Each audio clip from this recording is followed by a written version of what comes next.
Cold rain hammered the asphalt as Briar ran through the darkness with her 4-month-old son pressed against her chest. Behind her was the husband who had turned love into a prison. Ahead of her was nothing but empty highway and the certainty that she would be found. Then headlights appeared in her rear-view mirror, not the erratic swerving of her husband's rage, but the calm, predatory crawl of a black-armored SUV following her at a distance that felt like a promise. The window lowered. A man's face emerged from the shadows.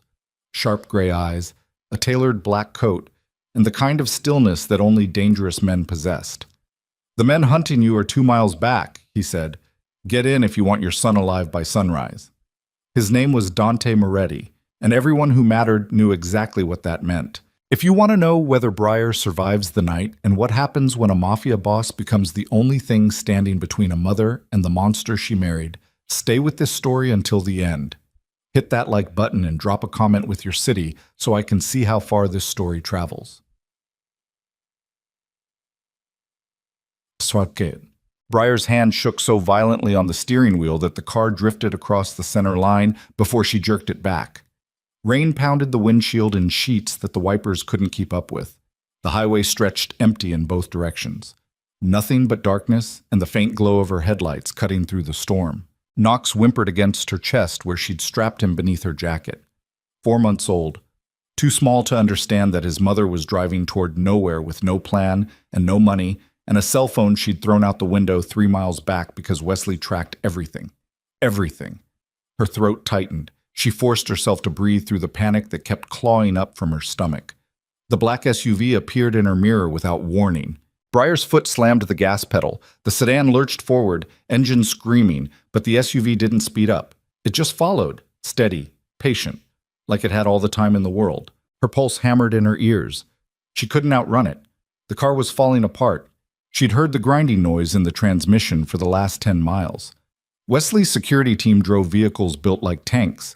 This was some rusted Toyota she'd stolen from the grocery store parking lot because it was the only one with keys left in the ignition. Stupid, desperate, the only choice she had. The SUV's headlights filled her mirror, blinding her.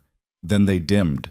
The vehicle pulled alongside her in the empty left lane, matching her speed exactly. Briar's breath caught. The tinted window lowered halfway. A man sat in the back seat, his face partially hidden in shadow. What she could see made her stomach drop. Not because he looked violent, but because he looked calm, controlled, like he'd done this 100 times before. "Pull over," he said.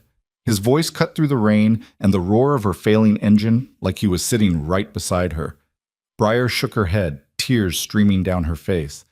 "I can't." "You don't have a choice." He gestured toward her rearview mirror. "You see those headlights behind us?" She looked. 2 sets of lights, maybe a mile back. Coming fast. Her chest constricted. "Wesley's men. They'll reach you in 4 minutes," the man continued. "And when they do, you know exactly what happens next." She did know. Wesley had made it very clear the last time she'd tried to leave. He'd locked her in the bedroom for 3 days with no food and a bucket in the corner until she apologized. That was before Knox was born. Now there was a baby involved. Now Wesley had started looking at Knox with that empty expression that made Briar's skin crawl. "Who are you?" she whispered. "Someone who's going to ask you one time." The man leaned forward slightly, and the passing streetlight caught his face. Sharp cheekbones, gray eyes that looked silver in the rain, a scar cutting through his left eyebrow. "Get in my car or don't. But make the decision fast because I'm not dying on this highway for someone who won't save herself." Briar's hands were numb on the wheel. Knox squirmed against her ribs, his tiny fist pressing into her collarbone. The headlights behind them were closer now. She looked at the man one more time. He didn't smile, didn't try to reassure her, just waited with the kind of patience that felt more terrifying than Wesley's rage because it meant he didn't care either way. But Wesley's men were 30 seconds behind her, and this stranger was the only other option.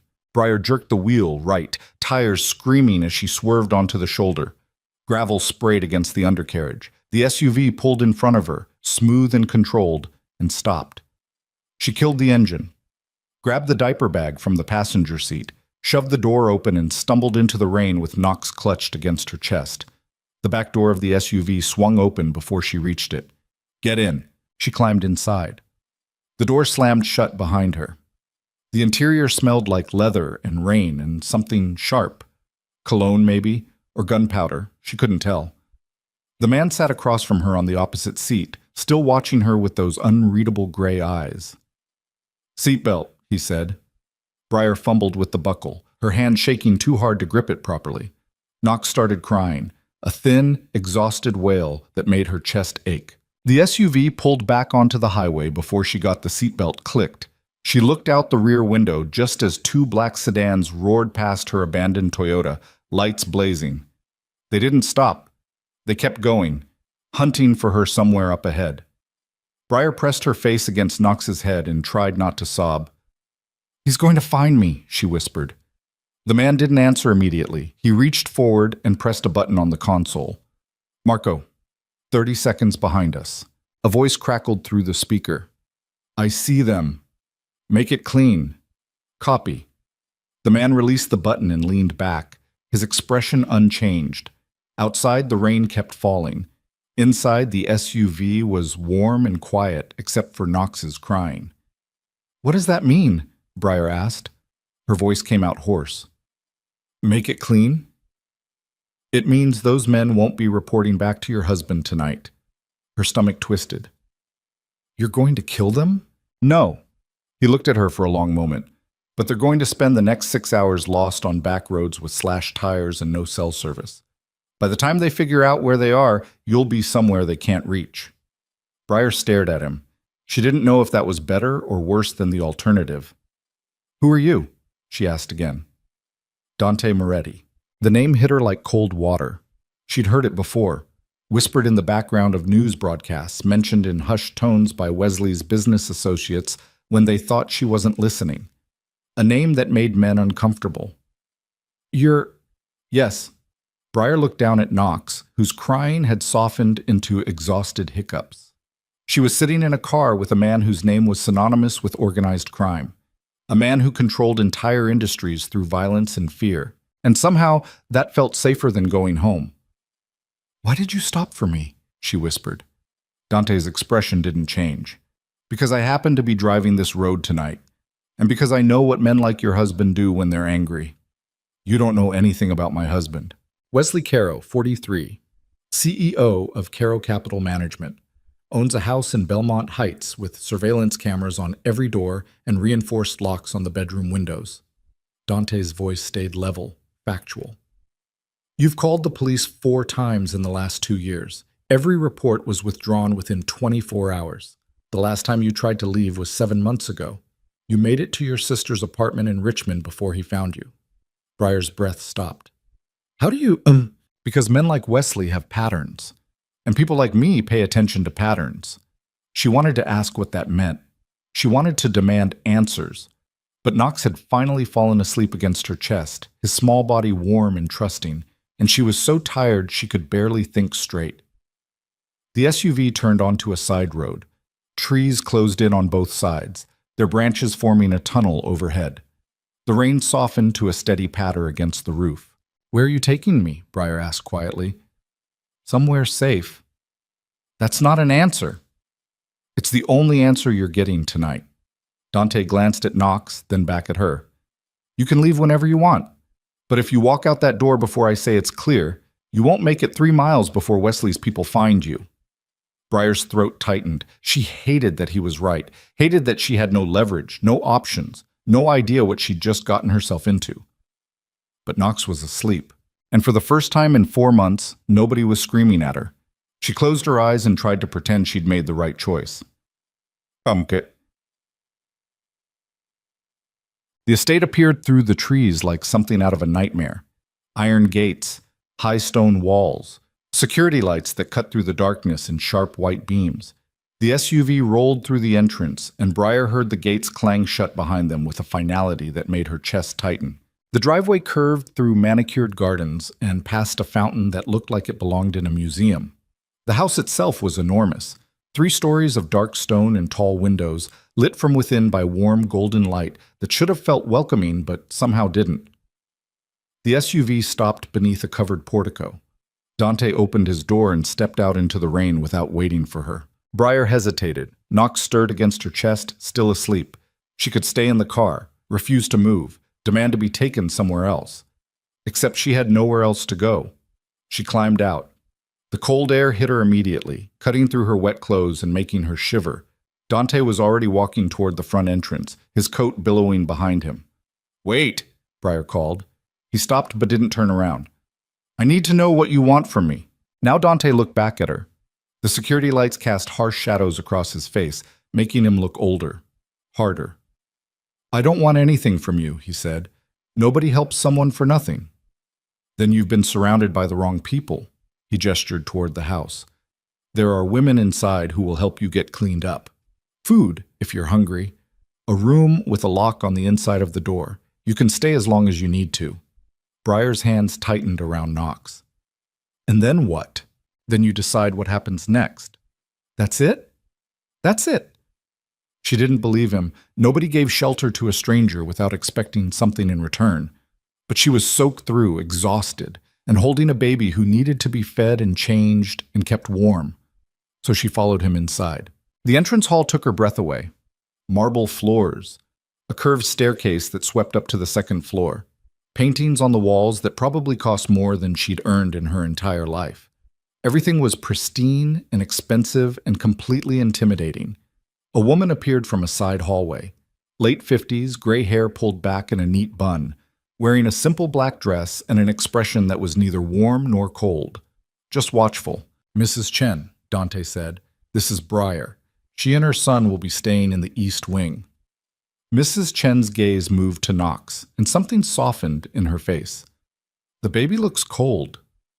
"I'm fine," Briar said automatically. Then she realized how stupid that sounded. She was shivering hard enough that her teeth chattered. "We're fine. You're soaked through." Mrs. Chen stepped closer, her movements careful and deliberate.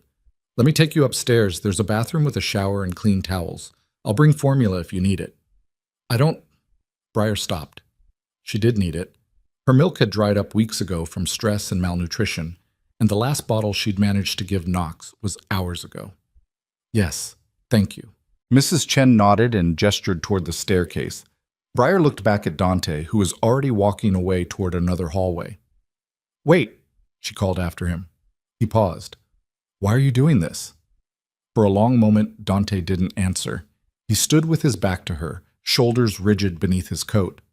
"Because someone should have done it for my sister," he said finally, "and nobody did." Then he disappeared into the shadows, leaving Briar standing alone in the entrance hall with Mrs. Chen and a sleeping baby and more questions than answers. The room was bigger than the entire apartment Briar had shared with Wesley before they got married. A king-sized bed with white linens, a sitting area with a couch and bookshelves, windows that overlooked the gardens, currently dark and rain-streaked, a bathroom with marble counters, and a shower that looked like it could fit 4 people. Mrs. Chen had brought clean clothes, soft cotton pajamas that were too big but warm, and a bassinet for Knox. She'd also brought formula, diapers, baby wipes, and a small plate of food that Briar was too nauseous to eat. Now Briar sat on the edge of the bed, holding Knox while he slept, and tried to process what had just happened.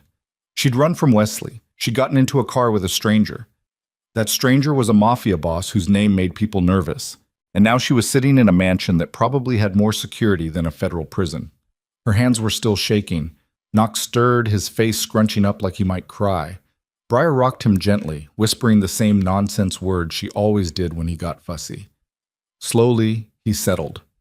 She looked down at his tiny face.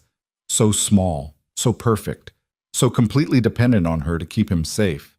And she'd already failed him. She should have left Wesley years ago, before the wedding, before Knox was born, before everything became so tangled and suffocating that she couldn't remember what her life had looked like before him. But she hadn't, because Wesley had been charming at first, sweet, generous. He'd bought her expensive gifts and taken her to fancy restaurants and told her she was beautiful. He'd made her feel special. And then, slowly, he'd made her feel trapped. It started small. Questions about where she'd been, who she'd talked to, why she hadn't answered his text messages fast enough. Then it escalated. checking her phone, tracking her location, telling her she couldn't see her friends anymore because they were bad influences. By the time she realized what was happening, she had no money, no car, no way out. Getting pregnant had been the final nail in the coffin. Wesley had smiled when she told him, kissed her forehead, said all the right things, but that night he'd installed cameras in every room except the bathroom. And after Knox was born, the real nightmare began. Briar closed her eyes and forced herself to breathe through the memories. She couldn't afford to fall apart now. Not when Knox needed her to be strong. A soft knock on the door made her jump. "Come in," she called, her voice hoarse. Mrs. Chen entered carrying a tray with tea and toast. She set it on the side table and glanced at Knox. "He's sleeping well," she observed. "For now," Mrs. Chen nodded. She didn't smile, but there was something almost gentle in her expression. "You should eat something." "I'm not hungry." "You need your strength." Mrs. Chen's tone left no room for argument. "The baby needs you healthy." Briar wanted to argue, but she was so tired, and Mrs. Chen was right, and the toast smelled good. She shifted Knox carefully and reached for a piece. "How long have you worked here?" Briar asked quietly. 15 years. "And Mr. Moretti, is he—" She didn't know how to finish the question. Mrs. Chen's expression didn't change. "Mr. Moretti is a complicated man, but he keeps his word. If he says you're safe here, you're safe." "Even from my husband?" "Especially from your husband." Briar set the toast down, her appetite gone. "Wesley has money, connections. He knows people who can—" "Mr. Moretti knows different people." Mrs. Chen picked up the empty cup and placed it back on the tray. "Get some rest. I'll check on you in the morning." She left before Briar could ask anything else. The room fell silent except for the rain against the windows and Knox's soft breathing. Briar lay back on the bed, still holding her son, and stared at the ceiling. She'd escaped Wesley, but she had no idea what she'd just walked into. Osan. She woke to sunlight streaming through the windows and the sound of Knox crying. For a moment she couldn't remember where she was. The bed was too soft. The room was too big. Then the memories crashed back. The highway, the rain, Dante Moretti's gray eyes watching her like she was a problem he'd already solved. Briar sat up too fast, her vision swimming. Knox's cries intensified. She fumbled for him in the bassinet beside the bed, her hands clumsy with sleep. "Shh, baby. I'm here. I'm here." She changed his diaper with the supplies Mrs. Chen had left, then mixed formula in one of the bottles. Knox latched onto it immediately, his small fists curling against her chest. Briar looked around the room in the daylight. Everything looked even more expensive than it had last night. Thick curtains, hardwood floors, artwork on the walls that probably belonged in a gallery. She felt completely out of place. There was a soft knock on the door. Before she could answer, it opened slightly, and a young woman peeked inside. Maybe mid-20s, dark hair pulled into a ponytail, wearing jeans and a sweater. "Sorry," the woman said. "Mrs. Chen asked me to check if you needed anything." "I'm fine." Briar shifted Knox higher on her shoulder. "Who are you?" "Sophia. I help out around the house." She stepped inside, her movements careful. "There's breakfast downstairs if you're hungry, or I can bring something up?" Briar's stomach growled. She hadn't eaten anything except half a piece of toast since yesterday afternoon. "Downstairs is fine," she said quietly. Then she looked down at herself, still wearing the borrowed pajamas, her hair a tangled mess. "I should probably. You look fine." Sophia smiled, and it reached her eyes in a way that made Briar's chest tighten. Nobody had looked at her like that in years, like she was a person instead of a problem. "Come on. I'll show you where everything is." Briar followed her into the hallway, Knox still nestled against her shoulder. The house looked different in daylight, less intimidating, more lived in. They passed several closed doors and a sitting room with more expensive furniture before reaching a wide staircase. Voices drifted up from below. Men's voices, low and serious. Sophia glanced at her. "Don't worry, they're just Dante's people. They won't bother you." "His people?" "Security, staff, whatever you want to call them." Sophia started down the stairs. "Most of them are harmless. A few of them are, well, not harmless. But they know the rules." "What rules?" "Nobody touches anyone staying in this house without permission. Sophia's voice went flat. And nobody asked questions. Briar wanted to ask what that meant, but they'd reached the bottom of the stairs, and suddenly there were people everywhere. Men in dark suits standing near the windows. A woman in a chef's coat emerging from what must be the kitchen. Another woman, older, with short gray hair, sitting on a couch reading a newspaper. Everyone looked up when Briar entered. Nobody spoke. The silence stretched until Sophia cleared her throat. This is Briar. She and her son are staying in the East Wing. The woman on the couch nodded slowly. Welcome. One of the men near the window, tall, broad-shouldered, with a scar running down his jaw, gave her a quick once-over and then looked away. Briar held Knox tighter. Thank you. Sophia led her through a set of double doors into a dining room with a table that could seat 20 people. Sunlight poured through tall windows overlooking the gardens. A breakfast spread was laid out on the sideboard. Eggs, bacon, fruit, pastries, coffee. Briar's mouth watered. Sit wherever, Sophia said. I'll grab a high chair for the baby. He's too small for a high chair. Then I'll grab some pillows. Briar sat down carefully, Knox still in her arms. She tried to tell herself this was normal, that eating breakfast in a mansion with a Mafia Boss's staff was somehow a reasonable thing to be doing. It didn't work. Sophia returned with a nest of pillows and helped Briar settle Knox into them on the chair beside her. Then she filled a plate with food and set it in front of Briar without asking what she wanted. Eat, Sophia said gently. You look like you haven't had a real meal in weeks. She hadn't. Briar picked up a fork and forced herself to take a bite. The eggs were perfect, fluffy and seasoned just right. She hadn't realized how hungry she was until the food hit her stomach. She ate mechanically, her eyes on Knox the entire time. Where's Mr. Moretti? She asked quietly. Meeting. Sophia poured coffee into a mug and set it beside Briar's plate. He'll be back later. Does he live here? Most of the time. Briar looked around the enormous dining room. Who else lives here? Sophia hesitated. It varies. Right now, probably 8 people full-time, another dozen who come and go. That's a lot of people. It's a big house. Briar wanted to ask more questions, but Knox started fussing. She abandoned her plate and picked him up, rocking him gently while he squirmed against her shoulder. Sophia watched for a moment. How old is he? 4 months.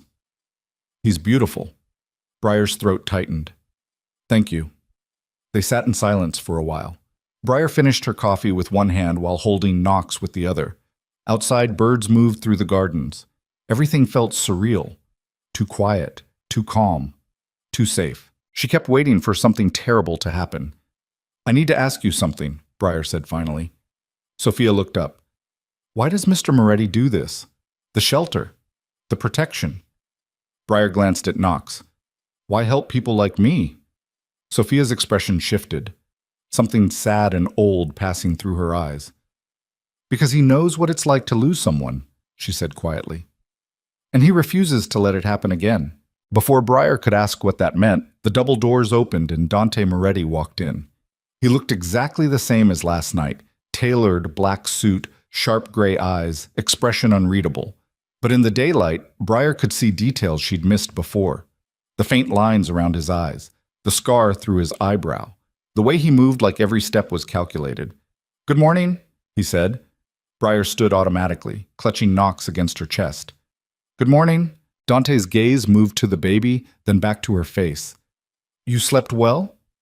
Yes. Thank you. He nodded once, then he looked at Sophia. I need to speak with Briar alone. Sophia stood immediately. I'll be in the kitchen if you need anything. She left. The doors closed behind her with a soft click. Dante walked to the sideboard and poured himself coffee, moving with the kind of ease that came from being completely comfortable in his own space. Briar stayed frozen by the table, her heart hammering. Sit down, Dante said without looking at her. She sat. He turned and leaned against the sideboard, coffee mug in hand, watching her with those unsettling gray eyes. Your husband filed a missing persons report this morning, he said calmly. Police are looking for you.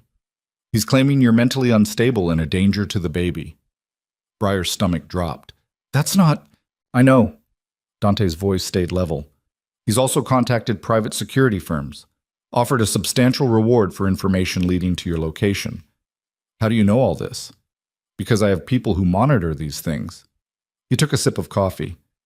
Wesley Caro is a predictable man, angry, entitled, used to getting what he wants. Briar's hands shook. He's going to find me.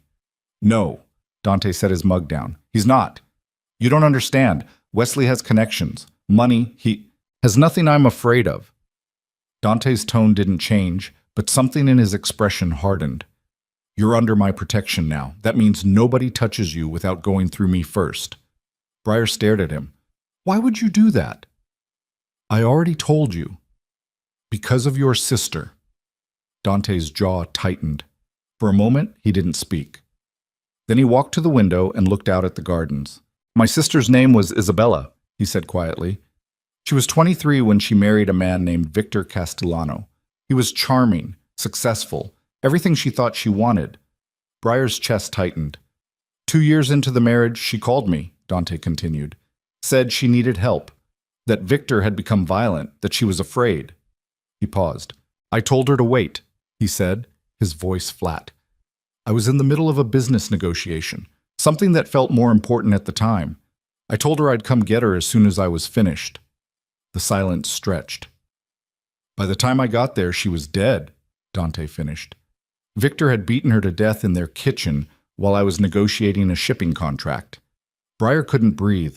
So when I see women like you, Dante said, still staring out the window, running from men like your husband with babies in their arms and nowhere to go, he turned to face her. I don't hesitate. Tears burned Briar's eyes. I'm sorry. Don't apologize. Dante's expression was cold, hard. Just decide if you're going to let Wesley Caro destroy your life or if you're going to fight back. Briar looked down at Knox, who had finally fallen asleep against her chest. His tiny face was peaceful, trusting. She thought about Wesley's empty eyes staring at the bassinet. She thought about locked bedroom doors and bruises hidden under long sleeves and the slow suffocation of being trapped with someone who smiled in public and screamed in private. She thought about what would happen if she went back. I want to fight, she whispered. Dante nodded once. Then we have work to do. He crossed the room and sat down across from her at the table. When he spoke again, his voice was all business. First, we need to establish that you're not mentally unstable. That means medical records, witness statements, documentation of abuse. Do you have any of that? Briar shook her head. Then we'll build it from scratch. Dante pulled out his phone and made a note. Second, we need to prove Wesley is a threat. That's easier. The police reports you filed will work.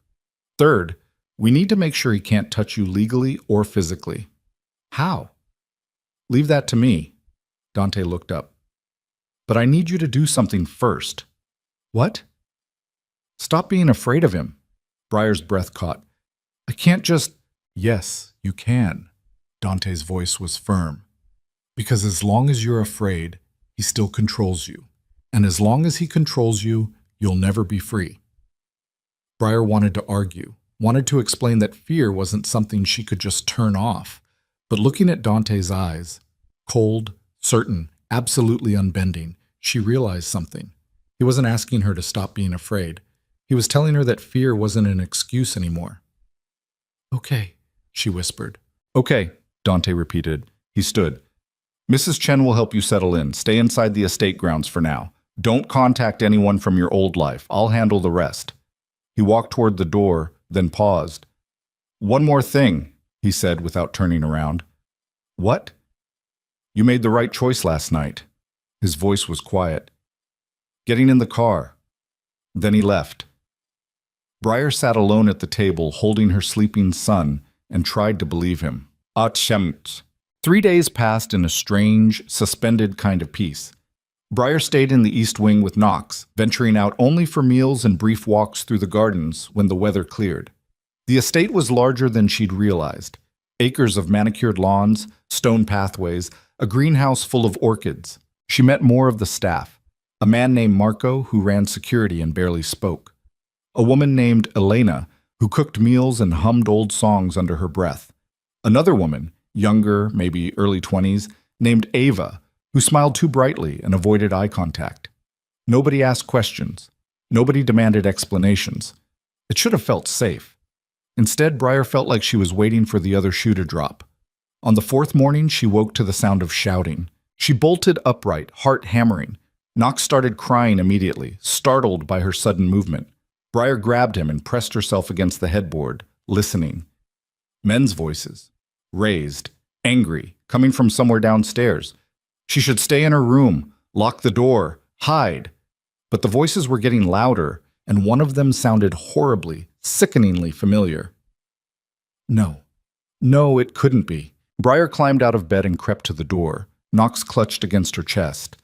She opened it slowly and peered into the hallway. Empty.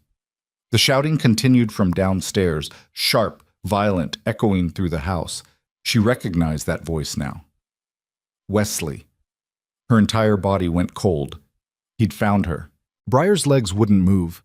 She stood frozen in the hallway, with Knox pressed against her chest, his cries muffled by her shirt, while Wesley's voice ripped through the house like a blade. I know she's here. You think I'm stupid? You think I don't have people watching this place?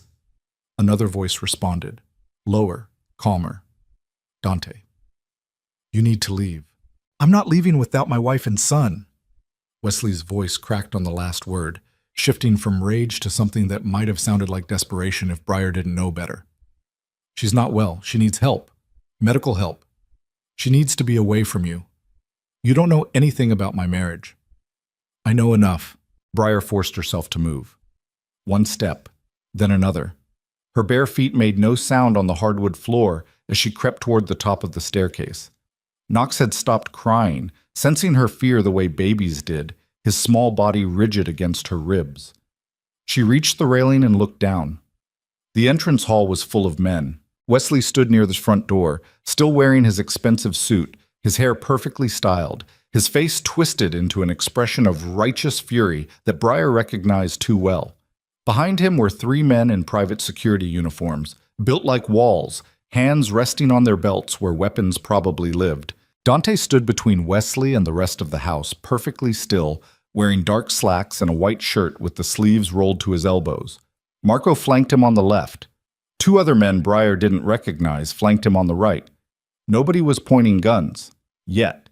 Mr. Caro, Dante said, his voice carrying the kind of patience that felt more dangerous than shouting.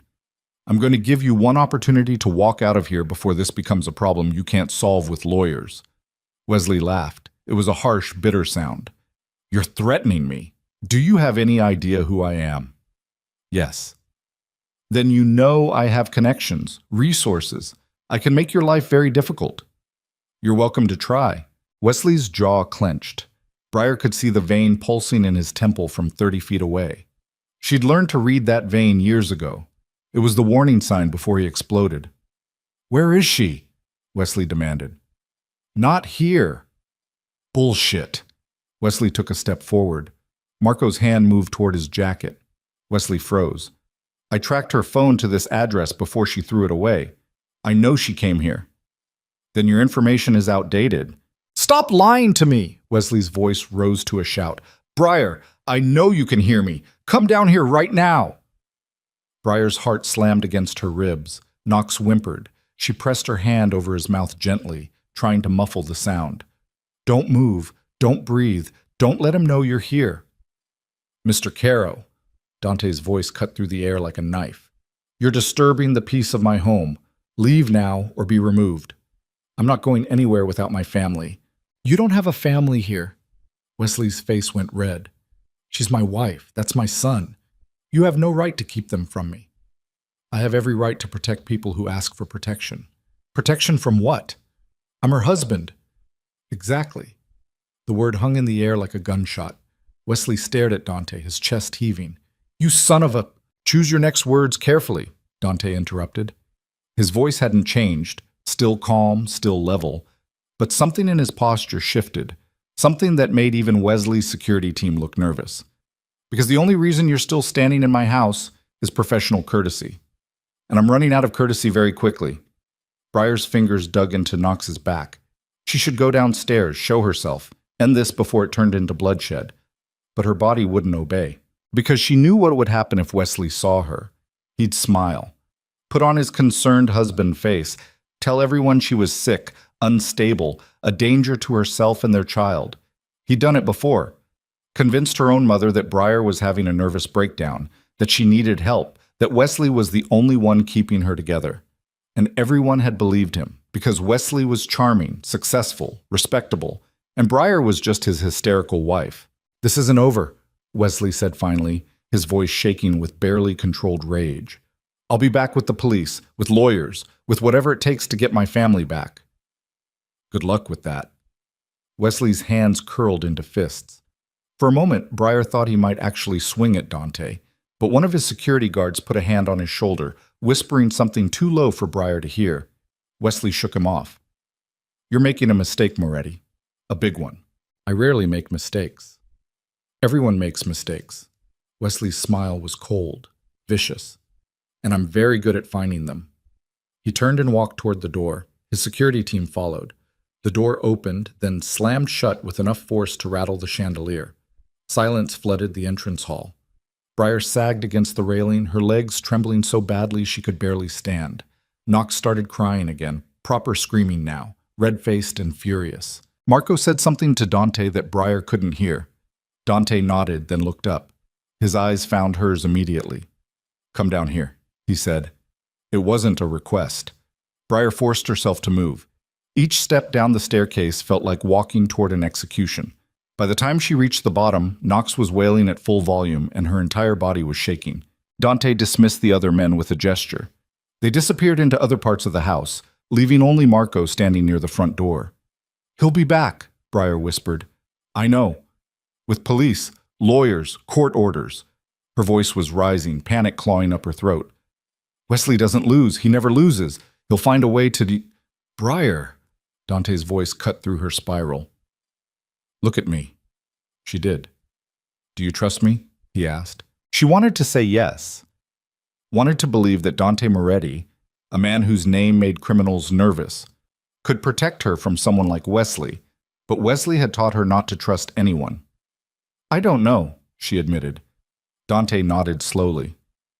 "Then let me prove it to you." The next 48 hours passed in a blur of lawyers, phone calls, and documents Briar didn't fully understand. Dante brought in a woman named Patricia Reeves, sharp-eyed, 50s, dressed in a power suit that probably cost more than Briar's car. She was a family attorney, Dante explained, one of the best in the state. Patricia sat across from Briar in Dante's private study and asked questions in a voice that was both professional and surprisingly gentle. "When did the abuse start?" Briar's throat tightened. "About 6 months after we got married." "Physical or emotional?" "Both." "Did you ever seek medical attention?" "Once. He broke my wrist." Briar looked down at her hands. "I told the hospital I fell down the stairs." Patricia made a note. "Did anyone witness the abuse?" "No. Wesley was careful. He only hit me where it wouldn't show, and he never did it when other people were around." "What about the police reports?" Briar's stomach churned. "I filed 4 times. But Wesley always convinced me to drop them." "How?" "He'd apologize. Cry. Promise it would never happen again." The words tasted bitter in Briar's mouth. "And then he'd remind me that I had no money, no job, nowhere to go. That if I left him, I'd lose everything." Patricia's expression didn't change, but something flickered in her eyes. "What about after Knox was born?" "It got worse." Briar's voice cracked. "Wesley started tracking every minute of my day. Installed cameras. Locked the bedroom windows from the outside. I couldn't leave the house without permission." "Did he ever threaten the baby?" Briar hesitated. This was the part she'd been afraid to say out loud, because once she said it, it became real. "He looked at Knox sometimes," she whispered, like he was a problem that needed to be solved. Patricia set down her pen. "Did he ever articulate what he meant by that?" "No, but I knew." Briar's hands shook. I could see it in his eyes. The same look he used to give me before things got bad. Silence filled the study. "Okay," Patricia said, finally. "Here's what we're going to do. First, we're filing for an emergency restraining order. Second, we're documenting everything. Medical records, police reports, witness statements. Third, We're going to make sure Wesley Caro never gets within 100 feet of you or your son again. He'll fight it. Of course he will. Patricia's smile was cold. But he doesn't know what he's up against. She stood and gathered her papers. Get some rest, Briar. We have a lot of work ahead of us. After she left, Briar sat alone in the study, staring at the wall. Dante appeared in the doorway a few minutes later. You did well. I don't feel like I did well. You told the truth. That's all anyone can ask. He crossed the room and poured 2 glasses of whiskey from a crystal decanter on the desk. He handed one to Briar. She took it automatically. I don't drink. You do now. Briar looked at the amber liquid, then took a small sip. It burned going down, but the warmth that followed was almost comforting. Wesley meant what he said, she told Dante, about coming back, about finding your mistakes. Let him look. You don't understand. Wesley is relentless. He doesn't stop until he gets what he wants. Neither do I. Dante's gray eyes locked onto hers. The difference is, I'm better at it. Briar wanted to believe him, but she'd spent too many years learning that hope was dangerous. What if he wins? She whispered. He won't. But what if... Briar. Dante set his glass down. Do you know why men like Wesley have power? She shook her head. Because women like you are too afraid to take it away from them. His voice was firm, but not unkind. You've been conditioned to believe that he's untouchable, that he's smarter, stronger, more connected than you, but that's a lie. It doesn't feel like a lie. That's because he spent years making you feel that way. Dante leaned forward. But here's the truth. Wesley Caro is a small man with a big ego and enough money to make people ignore his failures. Take away the money and the ego, and there's nothing left. How do you take away someone's money? For the first time, Dante smiled. It wasn't warm. Very carefully. 2 days later, Wesley filed for emergency custody. Patricia called Briar into Dante's study to explain the paperwork. He's claiming you're mentally unstable, a flight risk, and a danger to Knox. He's requesting immediate temporary custody pending a full psychological evaluation. Briar's blood went cold. Can he do that? He can try. Patricia spread the documents across the desk. But we're going to fight it. I've already filed a countermotion with evidence of abuse, and we're requesting that any custody hearing take place with a neutral third-party evaluator. When is the hearing? Next week. Briar's hands started shaking. Next week? That's not enough time to... It's plenty of time. Patricia's voice was firm. Trust me, Briar. I've handled worse cases than this. But Briar couldn't breathe. The walls of the study were closing in. Knox was asleep upstairs, safe and warm, and completely unaware that his father was trying to take him away. I need air, Briar gasped. She stumbled out of the study and through the house, her vision swimming. She burst through the back door into the gardens, sucking in cold air that didn't seem to reach her lungs. Her knees hit the gravel path. She was going to lose Knox. Wesley was going to stand in front of a judge and smile his charming smile and tell everyone that Briar was crazy, that she'd kidnapped their son, that he was just a concerned father trying to protect his child, and they'd believe him. They always believed him. Breathe. Briar looked up. Dante stood a few feet away, his expression unreadable. I can't, her voice broke. I can't do this. I can't go into a courtroom and fight him. I'll lose. I always lose. You've never had me before. That doesn't matter. Wesley has lawyers, judges, connections. Will you stop for 1 second and listen to me? Dante's voice cut through her panic like a whip. He crouched down in front of her, forcing her to meet his eyes. Wesley Caro is not invincible. He's a bully who's never been challenged, and the moment someone pushes back, he's going to fold. You don't know that. Yes, I do. Dante's jaw tightened. Because I've been destroying men like him for 20 years. Briar stared at him, tears streaming down her face. Why are you doing this? Really? It can't just be because of your sister. Dante was quiet for a long moment. When he finally spoke, his voice was low. After Isabella died, I spent 5 years hunting down everyone who'd helped Victor cover up what he did. Her friends who ignored the bruises, the police officers who refused to investigate, the judge who dismissed her restraining order. Briar's breath caught. By the time I was finished, Victor Castellano was serving life in prison, and everyone who'd enabled him had lost everything they cared about. Dante's eyes were cold, hard. I swore I'd never let that happen again, that I'd never stand by while another woman drowned because the system failed her. So you built this? Briar gestured toward the estate. A fortress for broken people. I built a place where women like you can survive long enough to fight back. Briar looked down at her hands. They were still shaking. I don't know if I'm strong enough. You ran from your husband in the middle of the night with nothing but a baby and a stolen car. Dante's voice was firm. You're stronger than you think. Before Briar could respond, Marco appeared on the back terrace. His expression was grim. Boss, we have a problem. Dante stood. What kind of problem? Wesley Caro just filed a police report claiming Briar stole $50,000 from his personal accounts before she left. The world tilted sideways. What? Briar gasped. That's not true. I didn't take anything. I didn't even have access to his accounts. I know.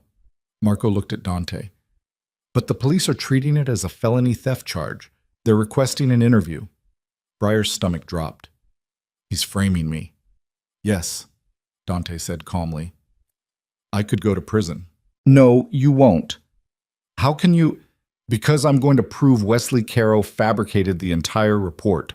Dante's voice was ice. And when I'm finished, he's going to regret ever mentioning your name to the police. He turned to Marco. Get Patricia back here and call Vincent. Vincent? The forensic accountant. If Wesley wants to play games with financial records, we're going to show him exactly what that looks like. Marco nodded and disappeared inside. Briar tried to stand, but her legs wouldn't cooperate. Dante reached down and pulled her to her feet with surprising gentleness. This is it, isn't it? She whispered. The part where everything falls apart. No. Dante's grip on her arm was steady. This is the part where Wesley makes his first real mistake.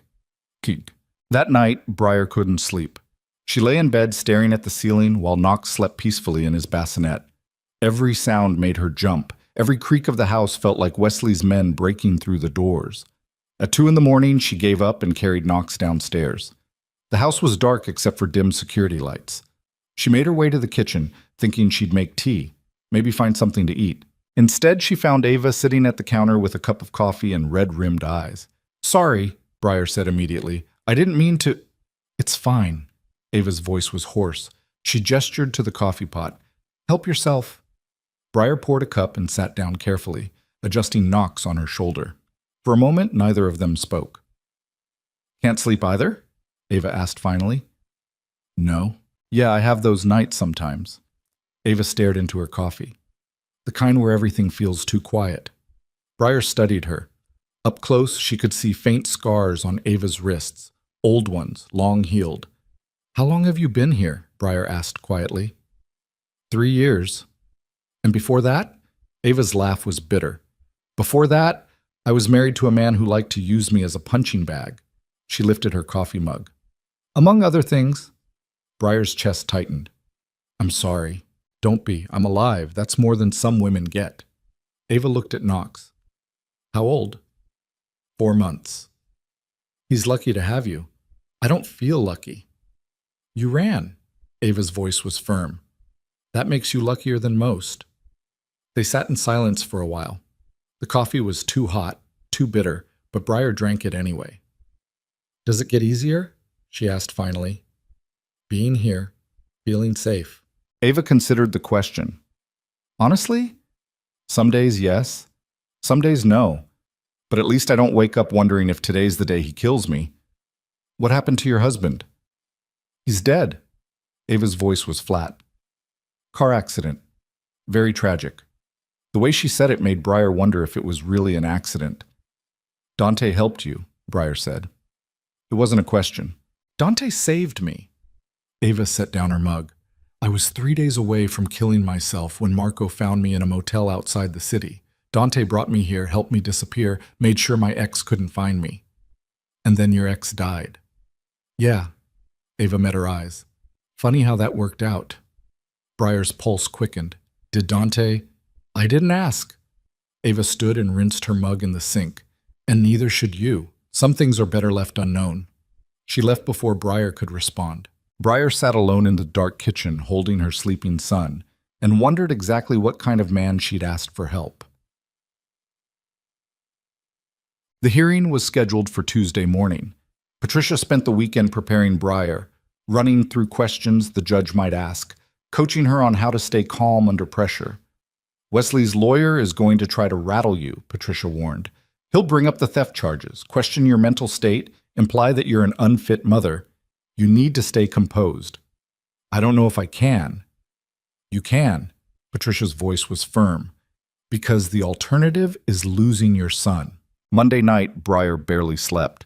She lay awake running through every possible scenario, every question, every way Wesley might destroy her credibility. By the time dawn broke, she felt like she'd been hit by a truck. Mrs. Chen helped her get ready, lending her a conservative navy dress and helping with her hair. You look strong, Mrs. Chen said. That's what matters. Briar didn't feel strong. She felt terrified. Dante drove her to the courthouse himself. Patricia sat in the passenger seat, reviewing notes. Marco drove a second car behind them with additional security. Remember, Patricia said as they pulled into the parking garage, answer the questions directly. Don't volunteer information. And whatever you do, don't let them see you cry. What if I can't help it? Then excuse yourself and compose yourself in the bathroom. Patricia turned to look at her. Wesley's counting on you to fall apart. Don't give him the satisfaction. They walked into the courthouse together. Briar carried Knox in a baby carrier against her chest. Every step felt like walking toward her own execution. Wesley was already there. He stood outside the courtroom with his lawyer, a tall man in an expensive suit with silver hair and cold eyes. When Wesley saw Briar, his face transformed into an expression of concerned desperation. Briar! He moved toward her. Thank God you're okay. I've been so worried. Marco stepped between them. Don't. Wesley stopped, his jaw clenching. That's my wife. My son. You have no right to... Save it for the judge, Patricia said coldly. Wesley's lawyer put a hand on his shoulder, murmuring something too low to hear. Wesley's face went red, but he backed off. They entered the courtroom. The judge was a woman in her 60s with gray hair and sharp eyes. She looked at both parties with the kind of expression that suggested she'd seen everything and wasn't impressed by any of it. This is an emergency custody hearing for Knox Caro, she said. Mr. Caro is requesting temporary custody based on allegations of parental unfitness. Mrs. Caro has filed a countermotion alleging domestic abuse. We're going to hear testimony from both parties and make a preliminary ruling. Wesley's lawyer stood. Your Honor, my client is deeply concerned about the welfare of his son. Mrs. Caro disappeared without warning, taking the child with her and withdrawing $50,000 from their joint accounts. She's currently residing at an undisclosed location with known criminal associates. Objection, Patricia interrupted. That's an inflammatory characterization. Sustained. The judge looked at Wesley's lawyer. Stick to facts, counselor. Yes, Your Honor. He didn't look bothered. The facts are these. Mrs. Caro has a history of mental instability, as documented by her personal physician.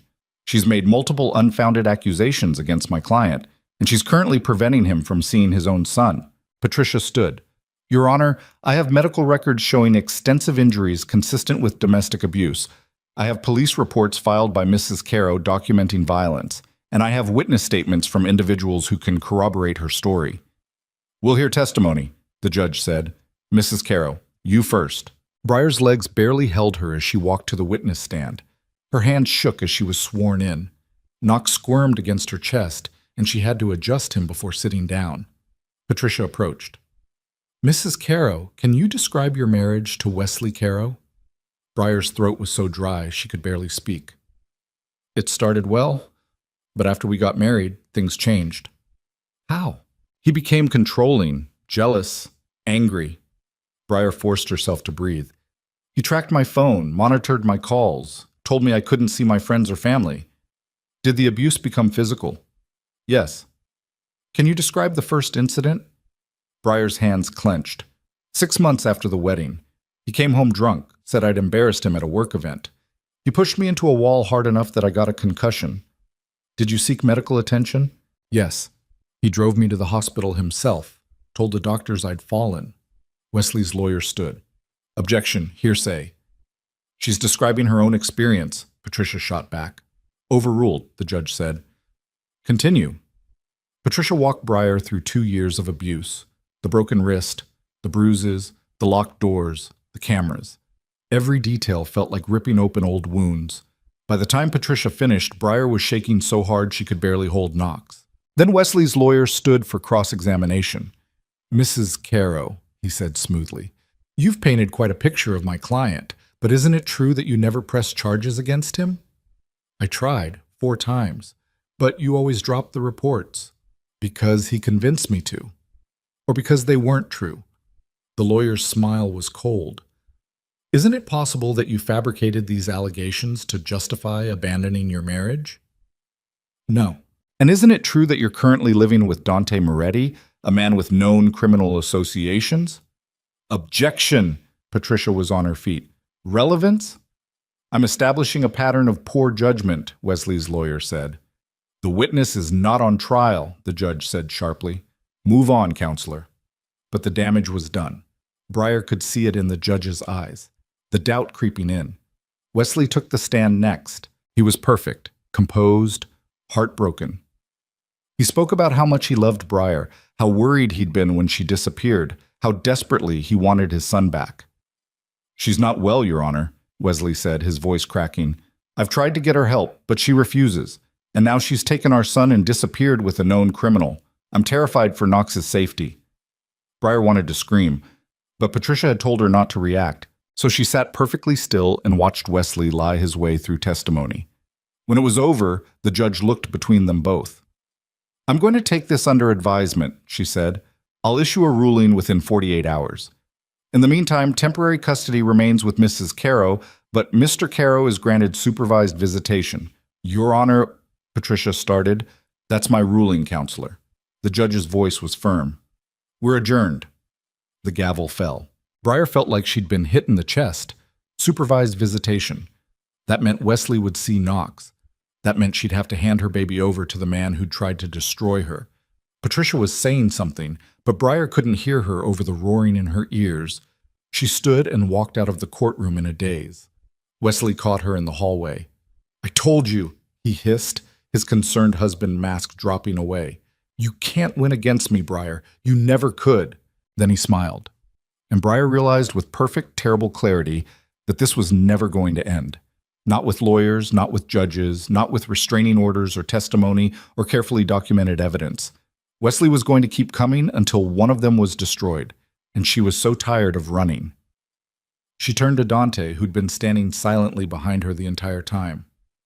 I need you to do something for me, she said quietly. His gray eyes locked onto hers. What? I need you to make this stop.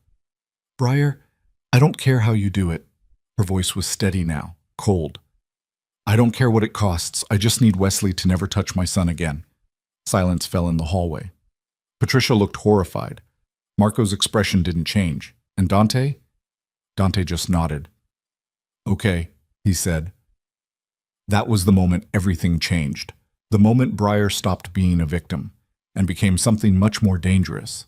The drive back to the estate was silent. Briar sat in the back seat holding Knox, her body rigid, her mind replaying the moment she'd asked Dante to make it stop. The words had come out of her mouth before she'd fully processed what they meant.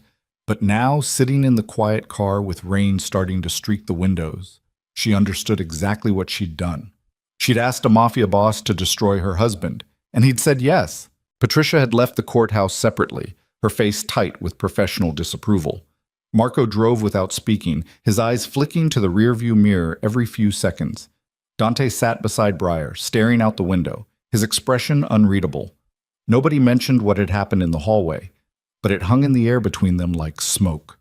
When they pulled through the gates of the estate, Briar finally spoke. What happens now? Dante turned to look at her. Now you go inside and take care of your son. That's not what I'm asking. I know what you're asking. His voice was quiet. And the answer is that you don't need to know the details. Yes, I do. No. Dante's gray eyes were hard. You asked me to handle it, so let me handle it. Briar's jaw clenched. I'm not a child. Then stop acting like one. The sharpness in his tone made her flinch. You made a choice back there. A dangerous choice. Now you need to live with it. I can live with it. Can you? Dante leaned forward slightly. Because once I start this, there's no taking it back. Wesley Caro will be destroyed. Completely. Permanently. And you'll have to carry that knowledge for the rest of your life. Briar looked down at Knox, who was sleeping peacefully against her chest.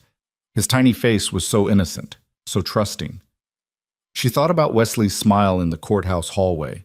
She thought about the years of locked doors and broken bones and suffocating fear. She thought about what would happen if Wesley got custody. I can live with it, she repeated. Dante studied her for a long moment.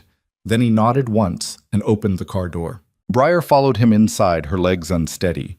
Mrs. Chen appeared immediately, taking Knox gently from her arms and murmuring something about feeding him. Briar let her go, too exhausted to protest. Dante walked toward his study. Briar followed. I didn't say you could come, he said without turning around. I don't care. He stopped at the door to the study and looked back at her. Something flickered across his face. Respect, maybe, or resignation. He pushed the door open and gestured for her to enter. The study was exactly as she remembered. Dark wood, leather chairs, floor-to-ceiling bookshelves. Dante closed the door behind them and moved to the desk, where he poured 2 glasses of whiskey. He handed one to Briar. Sit, he said. She sat. Dante remained standing, leaning against the desk, swirling the whiskey in his glass. Do you know what I do, Briar? Really do? You're an organized crime. That's a sanitized version. His voice was flat. I control shipping routes, import-export operations, construction contracts, real estate developments, all of it perfectly legal on paper. But underneath? He took a sip of whiskey. Underneath, I make sure the right people get paid, the wrong people disappear, and nobody asks too many questions. Briar's hands tightened around her glass. Why are you telling me this? Because if I'm going to help you, you need to understand what that means. Dante's eyes locked onto hers. It means Wesley Caro is going to wake up one morning and discover that his entire world has collapsed. His business partners will abandon him. His bank accounts will be frozen. His political connections will evaporate.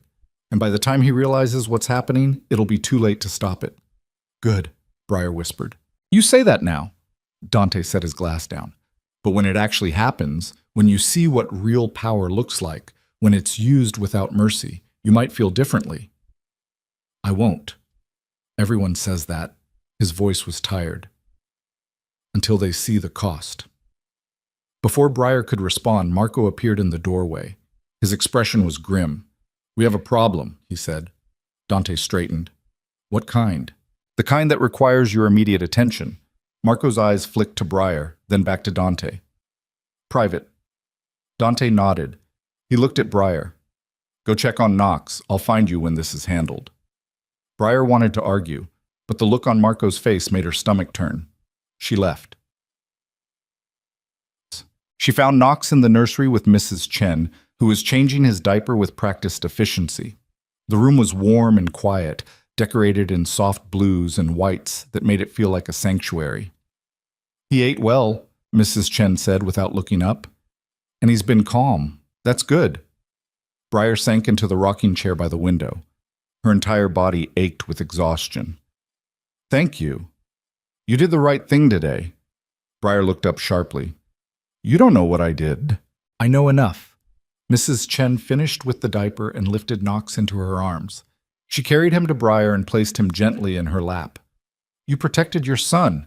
That's all any mother can do. Tears burned Briar's eyes. It doesn't feel like enough. It never does. Mrs. Chen's hand rested briefly on Briar's shoulder. But you're still here. That's what matters. She left quietly.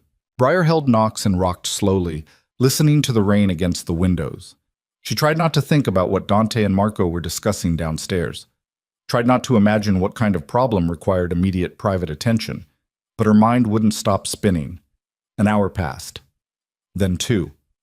Finally, footsteps approached down the hallway. Briar looked up as Dante entered the nursery, his face drawn. What happened? She asked immediately. Dante closed the door behind him. When he spoke, his voice was carefully controlled. Wesley filed an emergency motion accusing me of kidnapping. He claims I'm holding you here against your will. Briar's stomach dropped. That's insane. It's strategic. Dante crossed to the window, staring out at the dark gardens. He's trying to force a welfare check. If the police show up here and you're present, it undermines his case. But if you're not, he wins. He creates doubt. Dante turned to face her. Enough doubt that a judge might reconsider the custody arrangement. So what do we do? You stay here. Answer their questions truthfully. Make it clear you're here by choice. His jaw tightened. And I stay away from you while they investigate. What? No, that's necessary. Dante's voice was firm. If Wesley's lawyer can establish any kind of improper relationship between us, it damages your credibility. So for the next week, maybe 2, we need to maintain complete distance. Briar stared at him. You're serious? Completely. But you're the only reason I'm safe right now. And that safety will disappear if Wesley convinces a judge I'm manipulating you. Dante moved toward the door. Patricia will continue representing you. Marco will handle security, but I need to be invisible until this blows over. Dante. This isn't a discussion, Briar. He paused with his hand on the doorknob.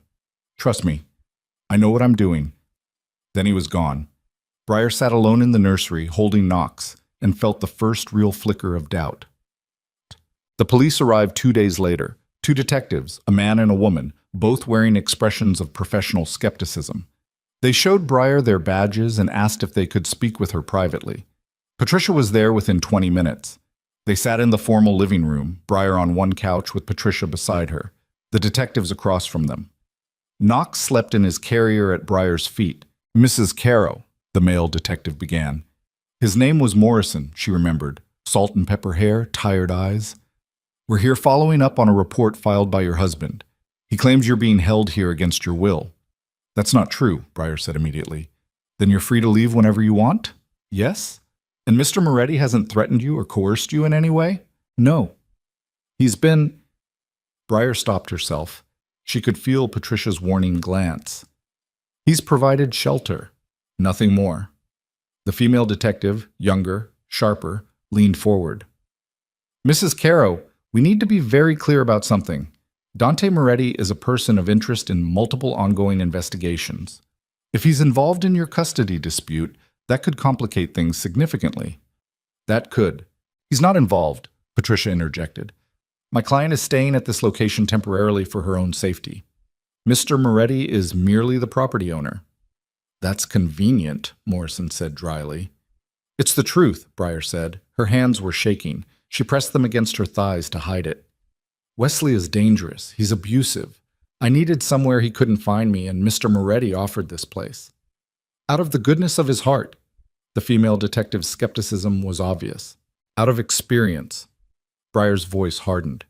He understands what it's like to lose someone to domestic violence. So yes, he helped me. Is that illegal? Morrison and his partner exchanged glances. Mrs. Caro, Morrison said carefully, if your husband is truly dangerous, there are resources, shelters, police protection, legal remedies. I tried those. Briar's throat tightened. 4 times, and every time Wesley made it go away. So you turned to a known criminal instead? I turned to someone who could actually protect me. The words came out sharper than she intended, which is more than the police ever did. Patricia touched her arm gently. A warning. Morrison stood. We'll need to speak with Mr. Moretti as well. He's not available, Patricia said smoothly. Make him available. My client's testimony is sufficient. Mr. Moretti's presence is required, Morrison interrupted. Either he speaks with us voluntarily or we get a warrant. Patricia's expression didn't change, but Briar could feel the tension radiating from her. I'll make arrangements, Patricia said finally. The detectives left. The moment they were gone, Patricia turned to Briar. That went about as well as expected. They think I'm lying. They think you're involved with Dante romantically and using the abuse allegations as cover. Patricia's voice was clinical. It's exactly what Wesley's lawyer is going to argue. Briar's stomach churned. I'm not involved with Dante. I know that, but perception matters more than truth in cases like this. Patricia gathered her papers. You need to be very careful about how much contact you have with him until this is resolved. He already told me that. Good. Patricia paused at the door. Briar, I need to ask you something, and I need an honest answer. Okay. Did you ask Dante to do something to Wesley? Something outside legal channels? Briar's pulse spiked. Why are you asking? Because if you did, and it comes out during the investigation, you'll lose custody, permanently. Patricia's eyes were hard. So I'm asking again, did you? Briar thought about the hallway outside the courtroom, the moment she'd asked Dante to make it stop, the way he'd nodded without hesitation. No, she lied. Patricia studied her for a long moment, then she nodded. Good, keep it that way. She left. Briar sat alone in the living room holding Knox and felt the walls closing in. 3 days passed. Dante remained invisible, as promised. Briar caught glimpses of him occasionally, a shadow moving through the hallway late at night, a figure standing in the gardens at dawn. But they didn't speak. Marco handled all communication. He was efficient, professional, and completely unhelpful when Briar asked questions about what was happening with Wesley. Boss says not to worry about it, Marco repeated for the third time in as many days. That's not an answer. It's the only answer you're getting. Briar wanted to scream. Instead, she focused on Knox, feeding him, changing him, rocking him to sleep when he cried. The routine kept her sane when everything else felt like it was spiraling out of control. On the fourth day, Patricia called with news. The judge is moving up the custody hearing, she said without preamble. We're scheduled for Monday morning. That's 3 days from now. I know. Why is she moving it up? Patricia hesitated. Wesley's lawyer filed a motion claiming new evidence has come to light regarding your mental state. The judge wants to hear it immediately. What evidence? I don't know yet. They're required to disclose it to us 24 hours before the hearing. Patricia's voice was tight. But whatever it is, it's significant enough that the judge took it seriously. Briar's hands went cold. He's lying. Whatever he says, it's a lie. I believe you, but we need to be prepared for anything. After Patricia hung up, Briar sat on the bed in her room, staring at nothing. Wesley was escalating, and she had no idea what he was planning. That night, she couldn't stand it anymore. She left Knox with Mrs. Chen and went looking for Dante. She found him in his study, sitting in the dark with a half-empty bottle of whiskey on the desk. I told you to stay away, he said, without looking up. I don't care. Briar closed the door behind her. We need to talk. There's nothing to talk about. Wesley's planning something. Patricia said he has new evidence. I know. You know? Briar's voice rose. How do you know? Dante finally looked at her. In the dim light from the window, his face looked older, harder. Because I've been monitoring his communications, and because I know how men like Wesley think. Then tell me what he's planning. No. Dante, our source. You asked me to handle this. His voice was cold. So let me handle it. I can't just sit here and wait while he destroys me. That's exactly what you're going to do. Dante stood, moving around the desk until he was standing directly in front of her. Because if you panic now, if you do something stupid, you'll give Wesley exactly what he needs to win. Briar's hands clenched into fists. I'm not panicking. Yes, you are. His eyes locked onto hers. You're terrified, and that terror is going to make you sloppy. I'm not. You came down here in the middle of the night to find me, even though I explicitly told you to stay away. Dante's voice was sharp. That's sloppy. If anyone saw you, if the detectives are still watching this house, you just handed Wesley ammunition. Briar's breath caught. She hadn't thought about that. Get out of my study, Dante said quietly. Go back to your room. Take care of your son. And trust that I know what I'm doing. Briar wanted to argue, wanted to demand answers, but the look in Dante's eyes stopped her. She left. The disclosure came Saturday morning. Patricia arrived at the estate with a manila envelope, her expression grim. You need to see this, she said. They sat in the formal living room. Patricia opened the envelope and pulled out a stack of documents. Wesley's lawyer is claiming you have a history of psychiatric treatment, Patricia began, including a diagnosis of postpartum psychosis and multiple suicide attempts. Briar's vision blurred. That's not true. I know. Patricia held up a hand. But Wesley has medical records to support it. Records from a Dr. Richard Brennan, who allegedly treated you for 6 months after Knox was born. I never saw a Dr. Brennan. I don't even know who that is. Patricia's jaw tightened. The records are fake. They have to be, but they're very good fakes. Professional, complete with session notes and prescription histories. How is that possible? Because Wesley has money and connections and apparently zero ethical boundaries. Patricia set the papers down. We can challenge the records, demand verification, but that takes time, and the hearing is Monday. Briar's hands started shaking. So what do? We fight it. Hard. Patricia's voice was firm. I'll file a motion to exclude the evidence on the grounds that it's fraudulent. I'll subpoena Dr. Brennan himself, if he even exists, and force Wesley's lawyer to prove the records are legitimate. Will that work? I don't know. Patricia's honesty was brutal. But it's all we have. After Patricia left, Briar sat alone, staring at the forged medical records. Wesley had created an entire false history of mental illness, complete with doctors and diagnoses and prescriptions she'd never taken. And the worst part was that people would believe it, because Wesley was charming, credible, respectable, and she was just his unstable wife. Briar stood and walked through the house in a daze. She ended up in the gardens, rain soaking through her clothes, staring at nothing. She heard footsteps behind her. You need to come inside, Dante said. He's going to win. Briar's voice was hollow. Wesley's going to take Knox, and there's nothing I can do to stop it. That's not true. Yes, it is. She turned to face him. He's manufactured evidence, fake medical records. What am I supposed to fight that with? The truth? The truth doesn't matter when he can buy whatever version of reality he wants. Dante stepped closer. Do you trust me? I don't know anymore. Something flickered across his face. Hurt, maybe. Or anger. Then let me prove it to you. How? By showing you what I've been working on. Dante gestured toward the house.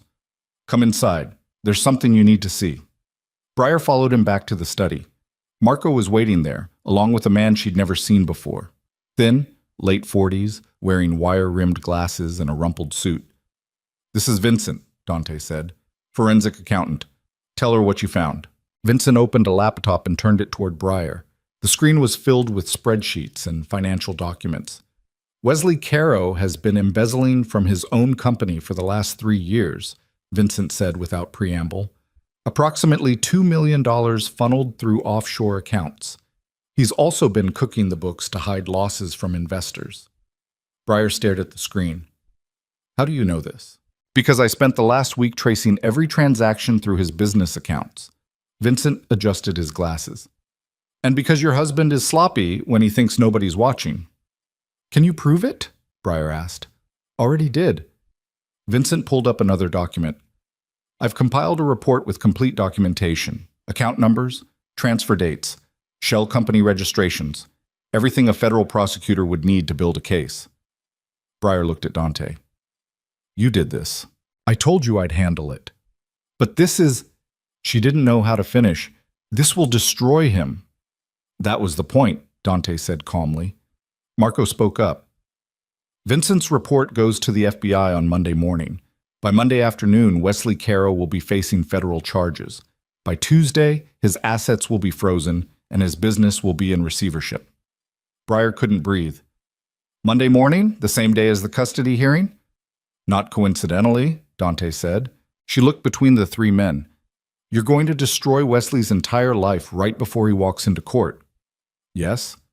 And you think that will stop him from getting custody? I think a man facing federal prison time will have more immediate concerns than a custody battle, Dante said. I also think the judge will take a very dim view of his credibility once the charges become public. Briar sank into a chair. It was brilliant, ruthless, exactly what she'd asked for. So why did it feel like she'd just made a deal with something dark and irreversible? There's one problem, Vincent said quietly. Dante's expression hardened. What problem? The records I found, the embezzlement, the offshore accounts, they include transfers to an account registered under your name. Silence filled the study. What? Briar whispered. Vincent pulled up another document. $50,000, transferred from Wesley's personal account to an account at First National Bank registered to Briarvale Caro. Same 50,000 he reported stolen. Briar's stomach dropped.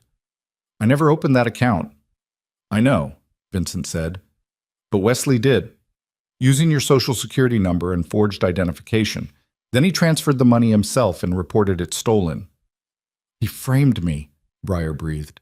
Yes. Vincent's voice was grim. And he did it well. The account has your signature on the paperwork, your personal information. If this goes to trial, it'll be very difficult to prove you weren't involved. Briar looked at Dante. He planned this from the beginning. The theft report, the fake medical records, all of it. Wesley's been building a case against you for months, Dante said quietly, making sure that if you ever left, he'd have enough ammunition to destroy your credibility and get custody. So what do? We use the embezzlement evidence to shift focus away from you. Dante's jaw was tight. When Wesley's arrested on Monday, the theft charge becomes irrelevant. The FBI will investigate and discover he opened the account himself. And if they don't? Dante didn't answer, because they both knew the truth. If the FBI believed Wesley's story, Briar would go to prison. And Wesley would get Knox. Sunday night, Briar didn't sleep at all. She lay in bed holding Knox, listening to the rain against the windows, trying to process everything that was about to happen. Tomorrow, Dante would destroy Wesley's life. Tomorrow, the FBI would arrest him on federal charges. Tomorrow, she'd walk into court and find out if any of it had been enough. Around 3 a.m, there was a soft knock on her door. Come in, she called quietly. Dante entered. He looked exhausted, shadows under his eyes, tension in every line of his body. Can't sleep either? Briar asked. No. He crossed to the window and stared out at the dark gardens. I need to tell you something. What? If this goes wrong tomorrow, if Wesley somehow walks away from the federal charges, if the judge doesn't believe the evidence, you need to take Knox and run. Briar's breath caught. What are you talking about?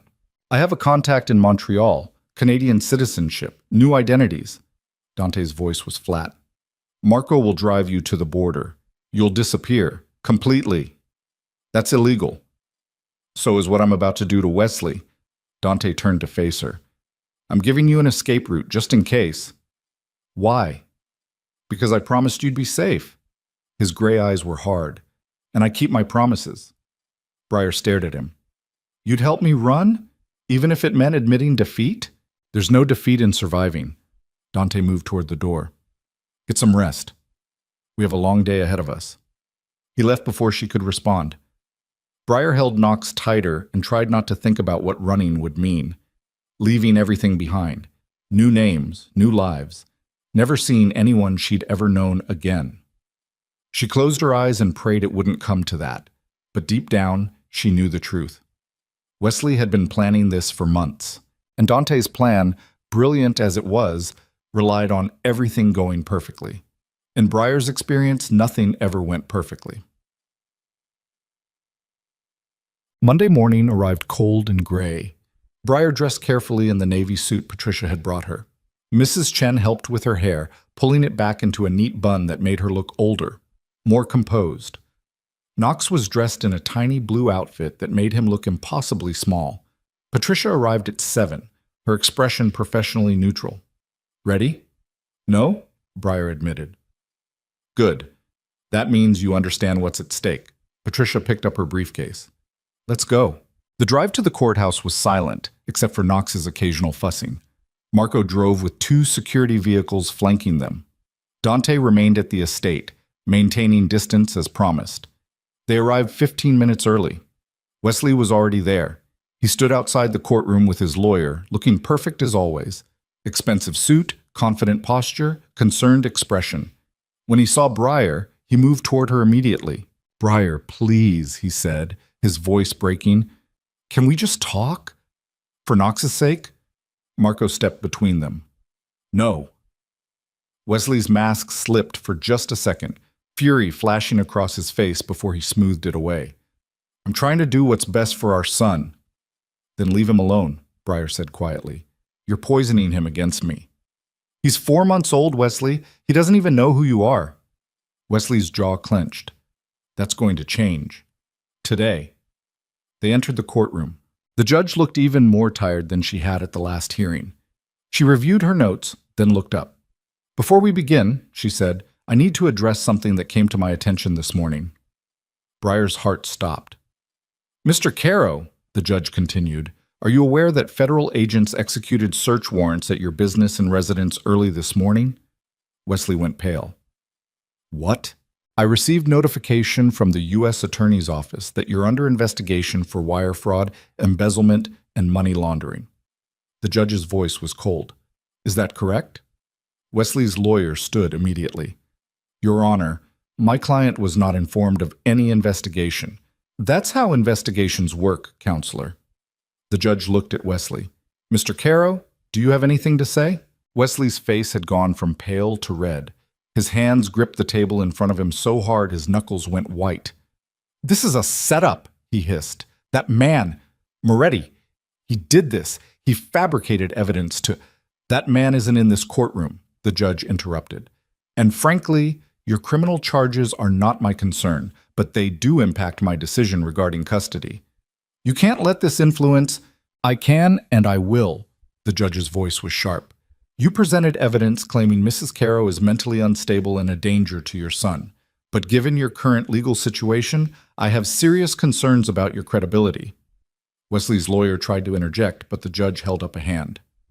"I'm granting Mrs. Caro temporary full custody pending the resolution of your criminal case," she said. "Visitation is suspended until further notice. We're adjourned." The gavel fell. Briar couldn't breathe. She'd won. Wesley was staring at her across the courtroom, his face twisted with hatred so pure it made her skin crawl. "You did this," he said, his voice shaking. "You and that criminal." "I protected my son," Briar said quietly. "You destroyed me." "No." Briar stood, holding Knox against her chest. "You destroyed yourself." Then she walked out of the courtroom with Patricia and Marco flanking her, leaving Wesley and his shattered empire behind. They made it to the parking garage before Briar's legs gave out. She sagged against the car, gasping, tears streaming down her face. "It's over," Patricia said gently. "You won." But Briar couldn't stop shaking, because she knew it wasn't over. Not really. Wesley had lost everything in a single morning. His business, his reputation, his freedom. And men like Wesley didn't accept loss quietly. They got revenge. Marco's phone buzzed. He answered, listened, then went very still. "What?" Briar asked immediately. Marco lowered the phone, his expression grim. "Wesley just posted bail. He's already out." Briar's stomach dropped. "How is that possible?" "Emergency hearing. His lawyer argued he wasn't a flight risk." Marco's jaw tightened. "He walked out of custody 20 minutes ago." "Where is he now?" "Unknown." Patricia's face had gone pale. "We need to get you back to the estate, now."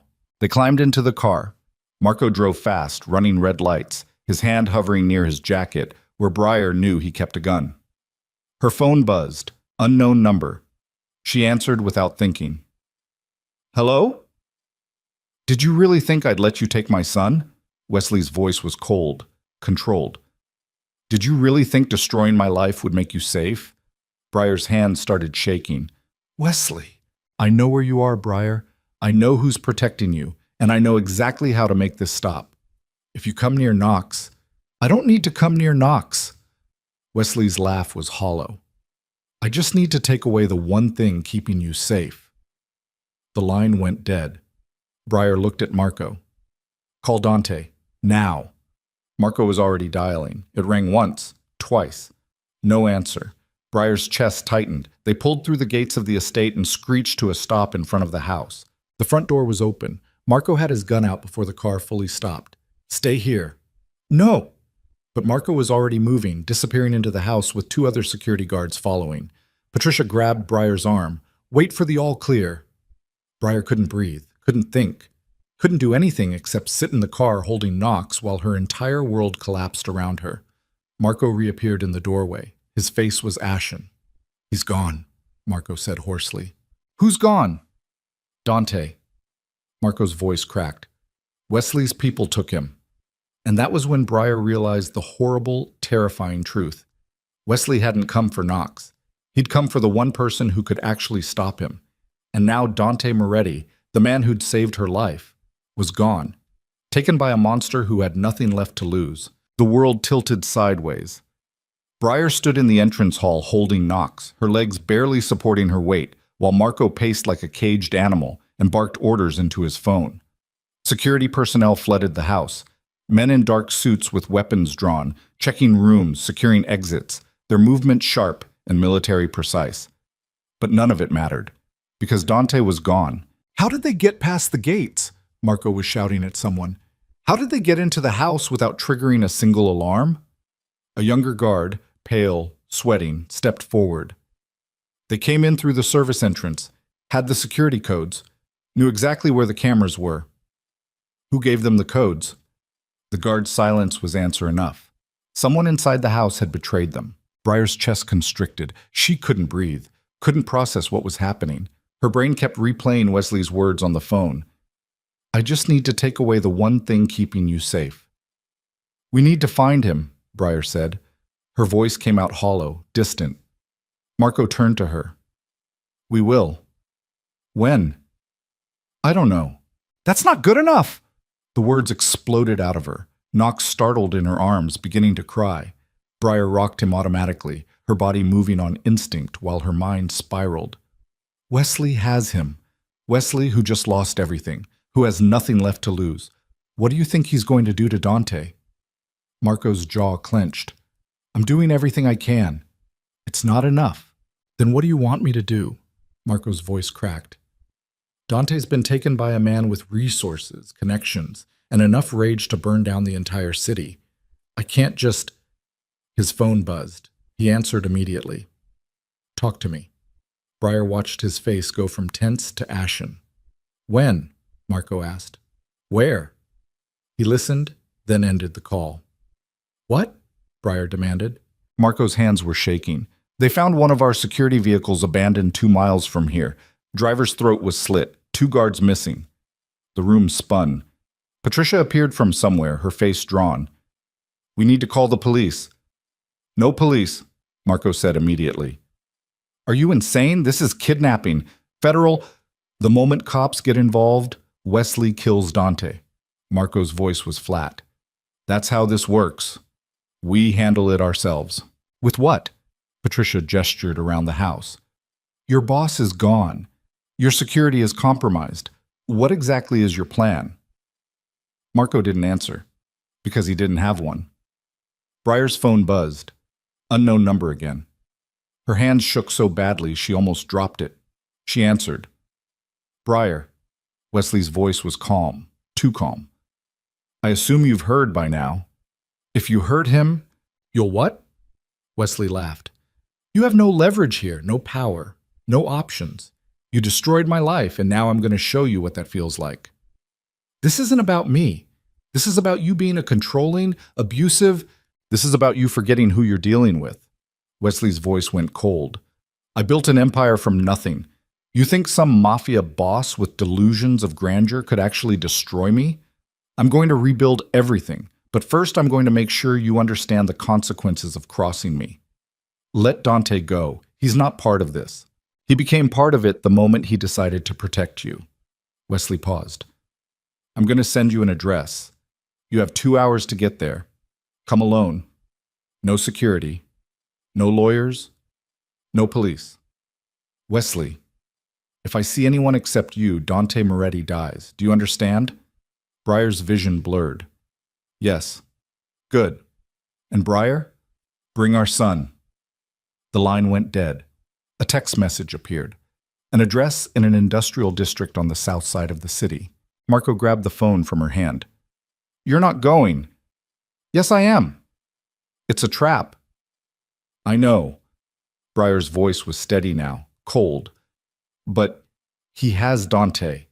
And if I don't go, Wesley will kill him. So we let him, Marco said brutally. We keep you and Knox safe, and we deal with the consequences.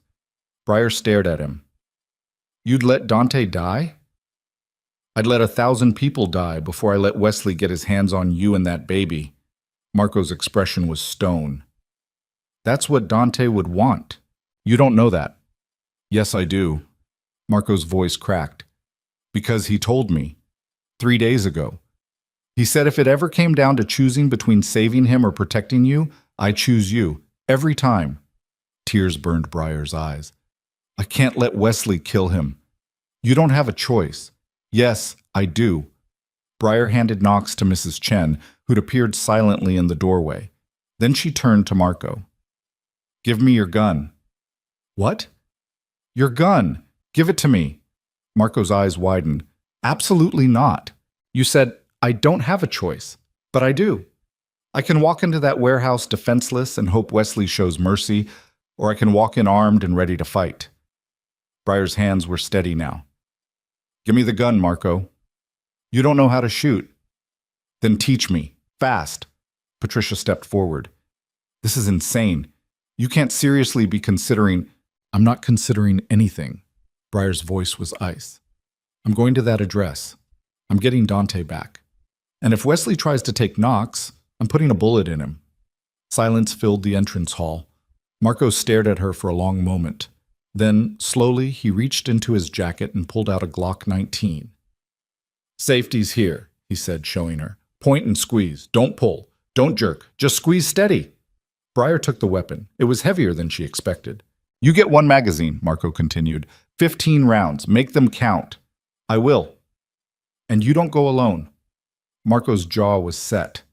I don't care what Wesley said. You walk in there without backup, you're dead. Then stay outside, out of sight. If I need you, I'll fire a shot, Marco finished. We'll come running. Patricia looked between them. This is illegal, dangerous, completely... I don't care. Briar tucked the gun into the waistband of her skirt, hidden beneath her jacket. Keep Knox here, keep him safe. If I don't come back, you're coming back, Marco said firmly. Briar wanted to believe him, but she'd learned a long time ago that wanting something didn't make it true. She kissed Knox one more time, breathing in his baby smell, memorizing the weight of him in her arms. Then she walked out the door with Marco beside her and Patricia's protests fading behind them. Tate. The industrial district was a graveyard of abandoned factories and rusted warehouses. Marco drove in tense silence, 2 additional vehicles following at a distance. The address Wesley had sent led to a massive concrete building with broken windows and weeds growing through cracks in the parking lot. Marco pulled over 3 blocks away and killed the engine. Last chance to reconsider, he said. No. He reached into the glove compartment and pulled out a small earpiece. Put this in.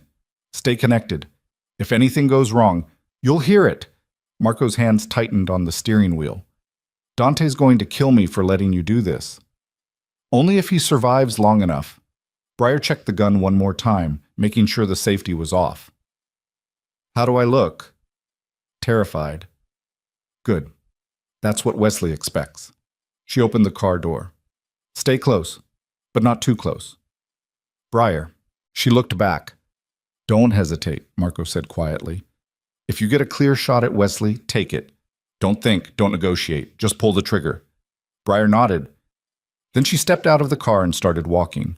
The warehouse loomed ahead, its shadow stretching across cracked pavement. Broken glass crunched under her feet. The air smelled like rust and decay. The front entrance was a massive sliding door, half open. Briar stepped through. The interior was cavernous. High ceilings supported by metal beams, concrete floors stained with oil and years of neglect.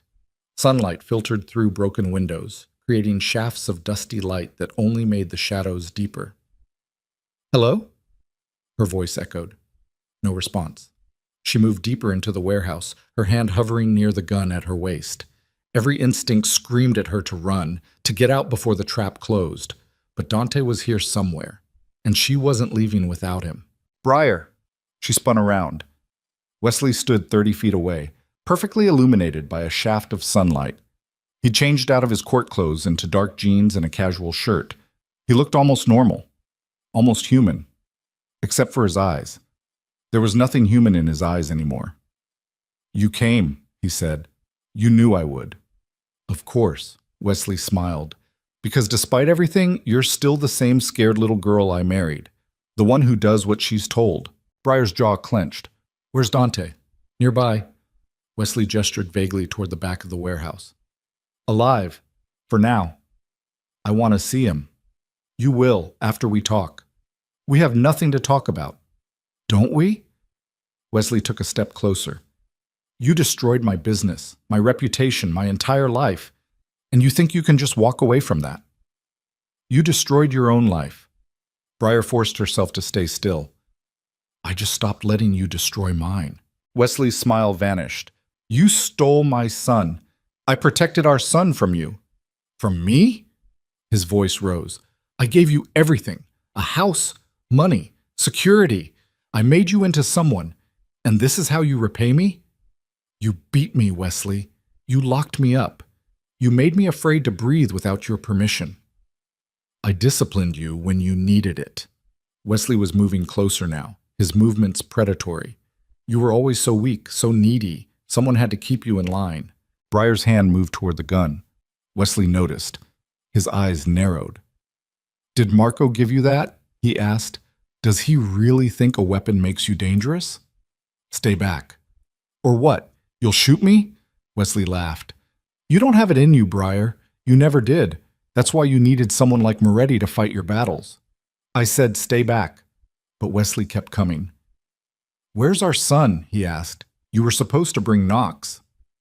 He's safe. From me? Wesley's face twisted with rage. I'm his father. You're a monster. No. Wesley was only 10 feet away now. I'm the man who gave you everything and got betrayal in return. But that ends today. He lunged. Briar pulled the gun and fired. The shot went wide, slamming into the concrete wall behind Wesley. The sound was deafening in the enclosed space.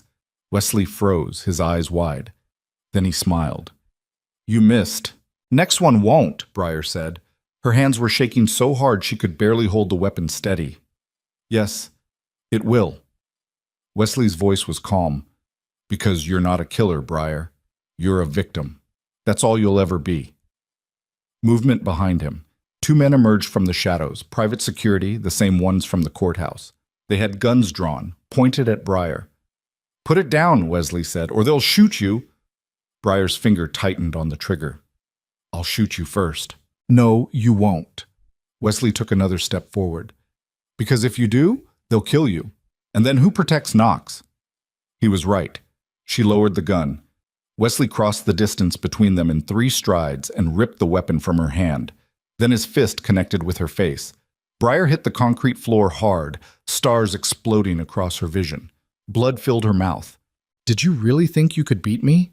Wesley's voice was distant, distorted. Did you really think some criminal could save you from me? He kicked her in the ribs. Air exploded from her lungs. She curled into a ball, gasping, tasting blood. You're nothing, Wesley hissed. You've always been nothing, and after today, everyone will know it. Through the ringing in her ears, Briar heard the earpiece crackle. Marco's voice. I'm coming in. Wesley grabbed her hair and yanked her head back. Look at me.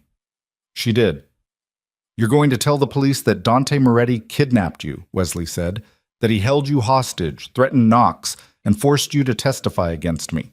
You're going to recant everything. No. Yes. Wesley's grip tightened.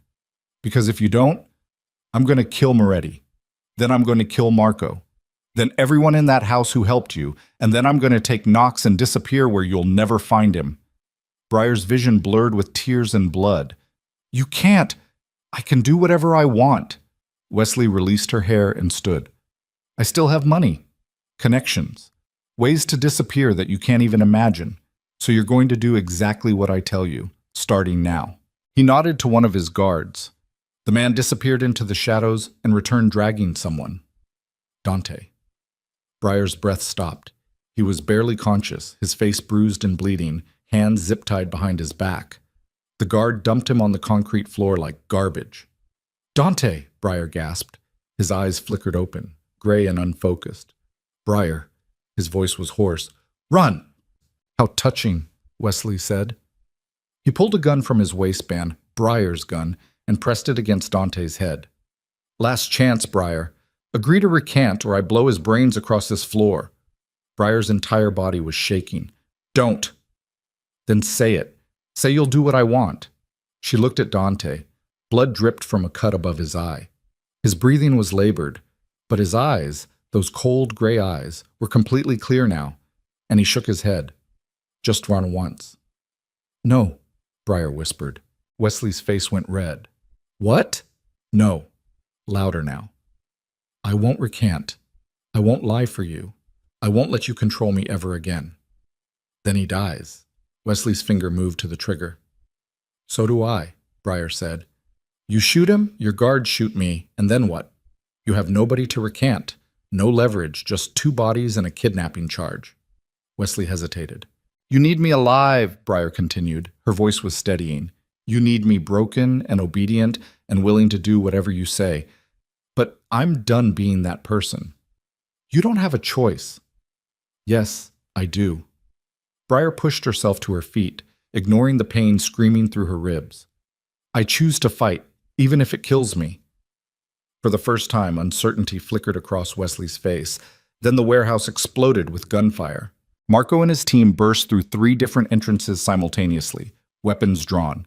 Wesley's guards returned fire, muzzle flashes lighting up the dim space. Wesley grabbed Briar, using her as a shield. Call them off, he screamed, pressing the gun against her temple. Briar's heart hammered. She could feel the cold metal digging into her skin. Marco appeared from behind a concrete pillar, his weapon trained on Wesley. Let her go. I'll kill her. Then you die 2 seconds later. Marco's voice was ice. Your choice. Wesley's hand was shaking. Sweat dripped down his face. This is over, Wesley, Briar said quietly. You lost. No. His voice cracked. I don't lose. I never lose. You already have. For a moment, nothing happened. Then Wesley's grip loosened. Just slightly. Just enough. Briar drove her elbow back into his stomach with every ounce of strength she had left. Wesley gasped, staggering. The gun swung away from her head. Marco fired. The shot hit Wesley in the shoulder, spinning him around. The gun flew from his hand, skittering across the concrete. Wesley collapsed to his knees, clutching his shoulder, blood seeping between his fingers. You shot me, he gasped. You actually shot me. Yeah. Marco kept his weapon trained on Wesley's head. And if you move, I'll do it again. Sirens wailed in the distance. Patricia had called the police after all. Briar stumbled toward Dante. He was still on the floor, barely conscious. She dropped to her knees beside him. Hey, she whispered. Stay with me. His eyes opened. Knox? Safe. He's safe. Dante's lips curved into something almost like a smile. Good. Then his eyes closed. Dante! Briar's hands pressed against his chest, checking for wounds. There were too many. Cuts, bruises, blood everywhere. Don't you dare die on me. Not planning on it, he murmured. Marco was beside them now, cutting through Dante's zip ties with a knife. Ambulance is 2 minutes out. Briar cradled Dante's head in her lap. His breathing was shallow but steady. Behind them, police flooded the warehouse. Officers swarmed Wesley, forcing him face down on the concrete, reading him his rights. He was still screaming, still protesting his innocence, but nobody was listening anymore. Patricia appeared, her face pale. Briar, are you? I'm fine. She wasn't. Her ribs were probably cracked. Her face was swelling. Every breath hurt. Is Knox, still at the estate with Mrs. Chen. Safe. Patricia knelt beside her. It's over, Briar.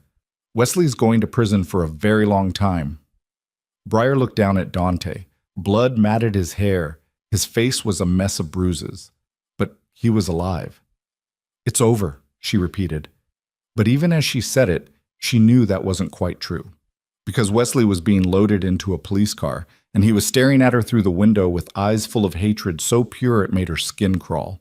And she realized with cold certainty that as long as Wesley Caro was breathing, this would never truly be over. The hospital was chaos.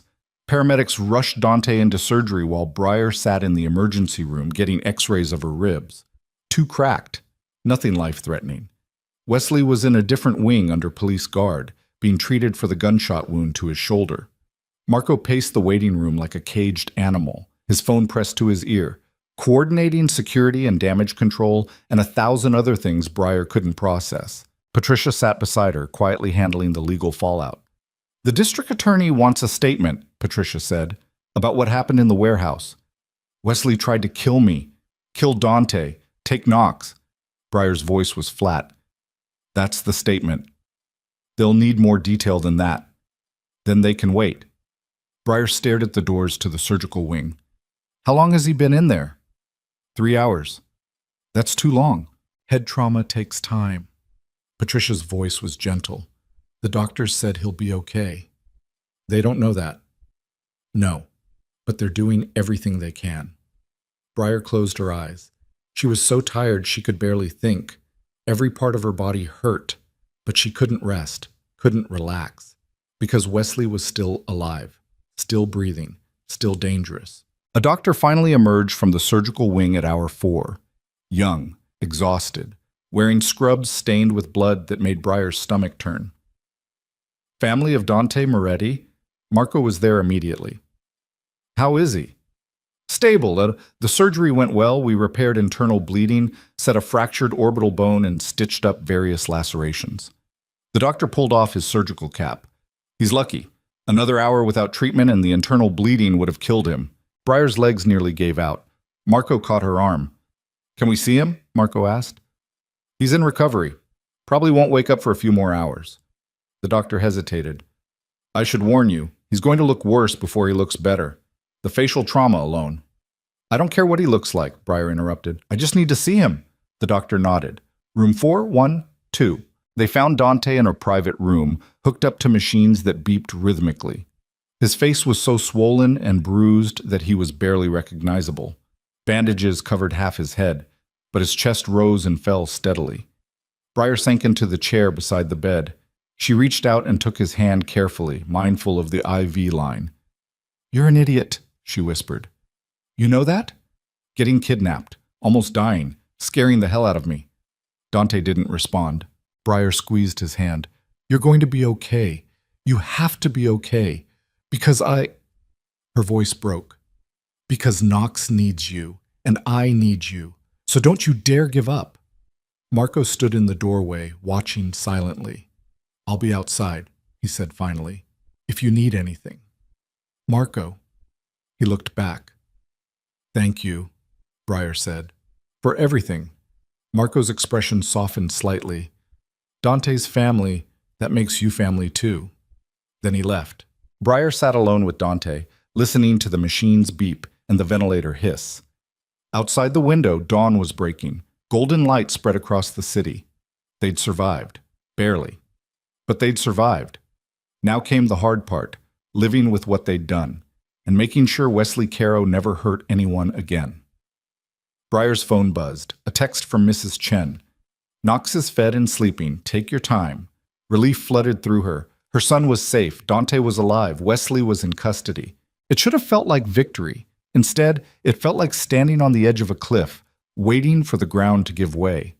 Because she'd learned something fundamental in that warehouse. She'd learned that she was capable of violence, that when pushed far enough, she could pull a trigger without hesitation.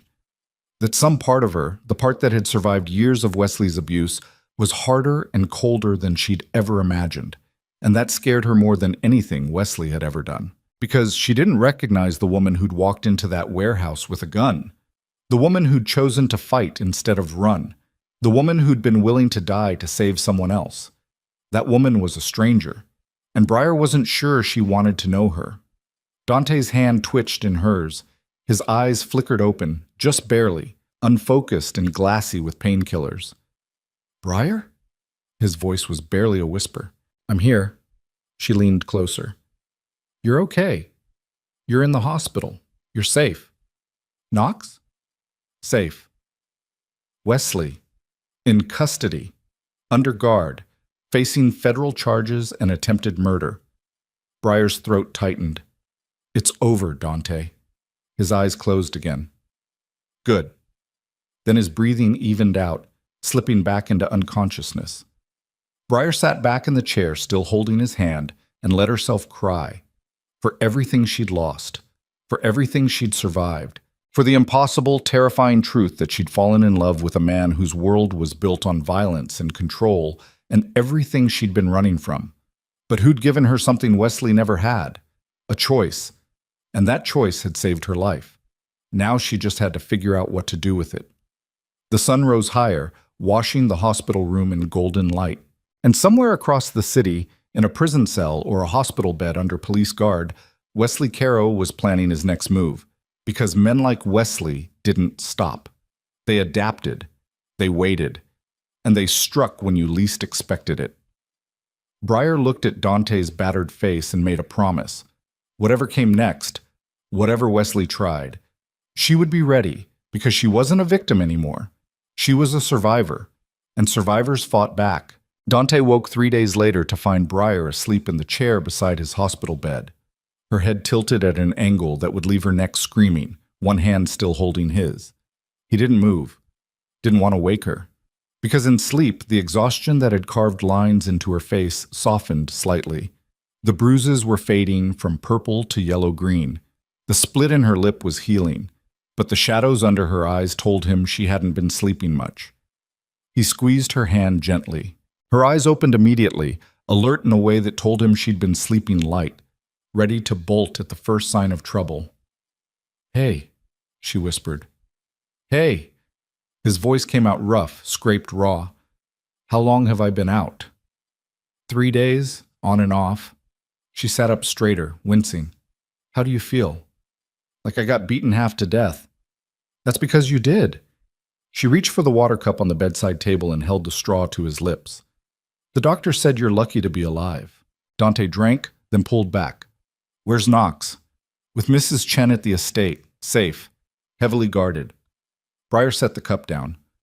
"Marco's been running security like we're preparing for war." "Are we?" She didn't answer immediately, just looked at him with eyes that had seen too much too fast. "Wesley's been formally charged," she said finally.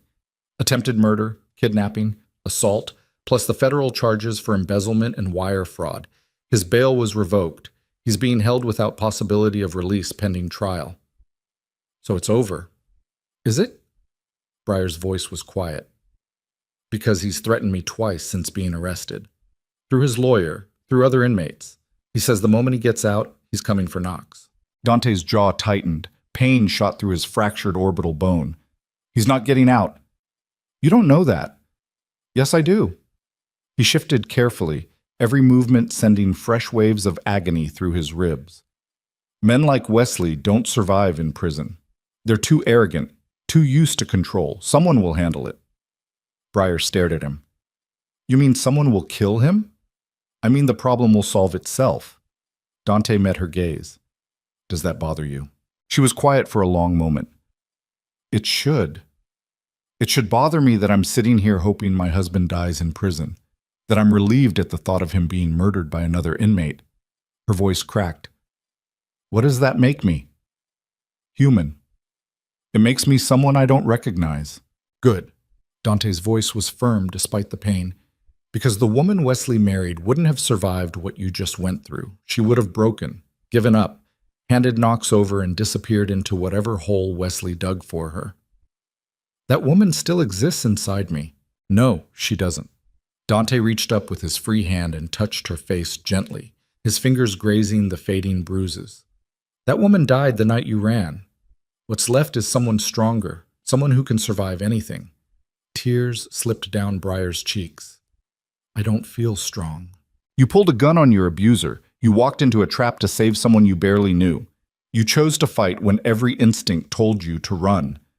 Dante's thumb brushed away her tears. "That's strength, Briar, even if it doesn't feel like it." She leaned into his touch, her eyes closing. "I was so scared." "I know. I thought he'd kill you." "He tried." Dante's voice went cold. "But I'm harder to kill than he expected." Briar opened her eyes. "What happened? In the warehouse before I got there?" Dante was quiet. The machines beeped steadily. Outside the window, clouds moved across a gray sky. "Wesley wanted information," he said finally, "about my businesses, my contacts, ways to disappear if things went bad. He thought torture would make me talk." Briar's breath caught. Dante. Oh, I didn't tell him anything. His voice was flat. Men like Wesley think violence is power, but they don't understand real violence. The kind that's patient, methodical, the kind that breaks people from the inside out. He paused. I've survived worse than anything Wesley Caro could imagine. Because of your work. Because of my life. Dante's eyes were distant. After Isabella died, I spent 5 years in a very dark place, learning how to hurt people, how to dismantle them piece by piece until nothing's left. Wesley's amateur hour compared to what I've seen. Briar pulled back slightly. Does that ever scare you? What you're capable of? Every day.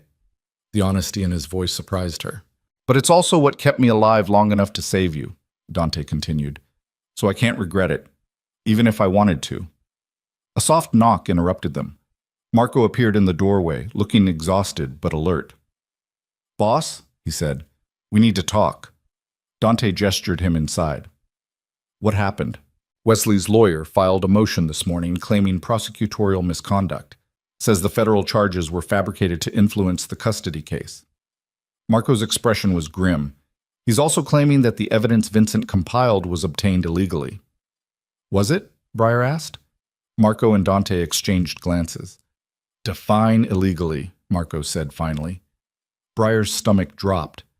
You hacked his accounts. We found vulnerabilities and exploited them, Dante corrected. There's a difference. Not to a judge. Which is why Vincent covered our tracks very carefully. Dante's voice was calm. The evidence will hold up in court. Wesley's lawyer is grasping at straws. But what if it doesn't? Briar's hands were shaking. What if the charges get dismissed? What if... They won't. Dante's voice cut through her panic. Trust me, Briar. I've been doing this for 20 years. Wesley Caro is going to prison. The only question is for how long. Marco cleared his throat. There's something else. What? One of Wesley's security guards, the one who gave them the access codes to the estate, disappeared last night. Left behind his phone, wallet, everything, just vanished. Silence filled the hospital room. Briar looked between them. Did you No, Dante said firmly, but someone did. And I have a good idea who. Who? Other people Wesley betrayed when his empire collapsed. Dante shifted carefully, wincing. Investment partners who lost money, political contacts who got exposed. When a man like Wesley falls, he doesn't fall alone. He takes everyone with him, and some of those people are very good at making problems disappear. So Wesley's in danger, in prison. Wesley's been in danger since the moment he filed those federal charges, Marco said. He just doesn't know it yet. Briar wanted to feel something. Horror, guilt, anything. But all she felt was relief. 2 weeks passed. Dante was released from the hospital with orders to rest, physical therapy appointments, and enough painkillers to knock out a horse. He ignored most of the instructions and was back at the estate running his operations within 3 days. Briar stayed with Knox in the East Wing, trying to rebuild something resembling a normal life. But normal felt impossible now. She jumped at every sound, checked the locks on her door 5 times before sleeping, couldn't walk past windows without imagining Wesley standing outside, watching, waiting. Patricia filed for divorce on Briar's behalf. Emergency custody became permanent custody when Wesley's lawyer withdrew from the case, citing ethical concerns. The federal trial was scheduled for 6 months out. Everything should have felt like progress. Instead, it felt like waiting for the other shoe to drop. One morning, Briar found Dante in his study, staring at a laptop with an expression she couldn't read. "What's wrong?" she asked. He looked up. "Wesley's dead." The words hung in the air. Briar's legs went weak. She sank into a chair. "What?" "Stabbed in the prison yard this morning. Died before the guards could get him to medical." Dante's voice was carefully neutral. "Looks like another inmate had a grudge." "What kind of grudge?" "The kind money buys." Dante closed the laptop. Wesley made enemies in the wrong places. One of them paid someone on the inside to handle it. Briar couldn't breathe. "Did you?" "No." Dante's eyes locked onto hers. "I didn't order it. Didn't pay for it. Didn't even know it was happening. But I'm also not surprised." "Someone murdered him." "Yes." "And you're okay with that?" with, Dante was quiet for a moment. Am I supposed to feel guilty that a man who tried to kill both of us is dead? That a man who beat you, terrorized you, and would have destroyed your life if given the chance won't get that opportunity anymore? It's still murder. It's justice. Dante's voice was hard. The system failed you 4 times before you ran. Failed Isabella before she died. Failed countless other women who tried to escape and couldn't. So sometimes justice comes from other places. Darker places. And I'm not going to apologize for that. Briar's hands trembled. What do I tell Knox when he's older? That his father was murdered in prison? You tell him the truth. Dante stood and crossed to where she sat. That his father was dangerous. That you did everything you could to protect him. And that sometimes the world removes threats in ways we can't control. That's not an answer. It's the only answer you have. Dante crouched in front of her chair, bringing himself to eye level. Wesley's dead, Briar. You're safe. Knox is safe. And you get to build a life that doesn't include fear. Take it. Don't question it. Just take it. Tears burned her eyes. I should feel something. You do. You feel relief, and that's okay. Is it? Yes. Dante's voice was gentle. Because you survived. And survival means accepting that sometimes the end isn't pretty or clean or morally comfortable. It just is. Briar looked at him. This man who'd saved her life, nearly died for her, who understood darkness in ways she was only beginning to grasp. What happens now? She whispered. Now you live. Dante stood, offering his hand. Come on, Knox is awake. Mrs. Chen says he's been asking for you. Briar took his hand and let him pull her to her feet. They walked through the mansion together, passing security guards and staff who nodded respectfully. The estate felt different now, less like a fortress and more like a home. They found Knox in the nursery, giggling while Mrs. Chen made faces at him. He looked up when Briar entered and his entire face lit up. Mama. The word hit Briar like a physical blow, his first word. She crossed the room and scooped him up, holding him close while tears streamed down her face. Yeah, baby, she whispered. Mama's here. Mama's always going to be here. Knox grabbed a handful of her hair and laughed. Dante watched from the doorway, something unreadable in his expression. Mrs. Chen excused herself quietly, leaving them alone. He's getting so big, Dante observed. He is. Briar kissed Knox's forehead. He's going to grow up safe, free, without fear. Yes, because of you. Because of both of us. Dante moved into the room, stopping a few feet away. You did the hard part, Briar. You ran. You fought back. You refused to give up. I just provided the resources. You provided everything. No, you already had everything you needed. Dante reached out and touched Knox's hand gently. The baby grabbed his finger immediately. You just needed to remember it. They stood together in the quiet nursery, watching Knox explore Dante's hand with fascinated concentration. What happens to us? Briar asked softly. After all this? Dante was quiet. What do you want to happen? I don't know. She looked up at him. I don't know how to navigate whatever this is. You saved my life. You're not Knox's father, but you've done more for him than Wesley ever did. You've given us safety and shelter and... Her voice caught. And I don't know what that means. It means you have a choice. Dante's voice was steady. You can stay here as long as you want, or you can leave and I'll make sure you have everything you need to start over somewhere else. New identity, money, security, whatever you want. And if I stay, then you stay. Dante's gray eyes searched hers. No expectations, no pressure, no strings.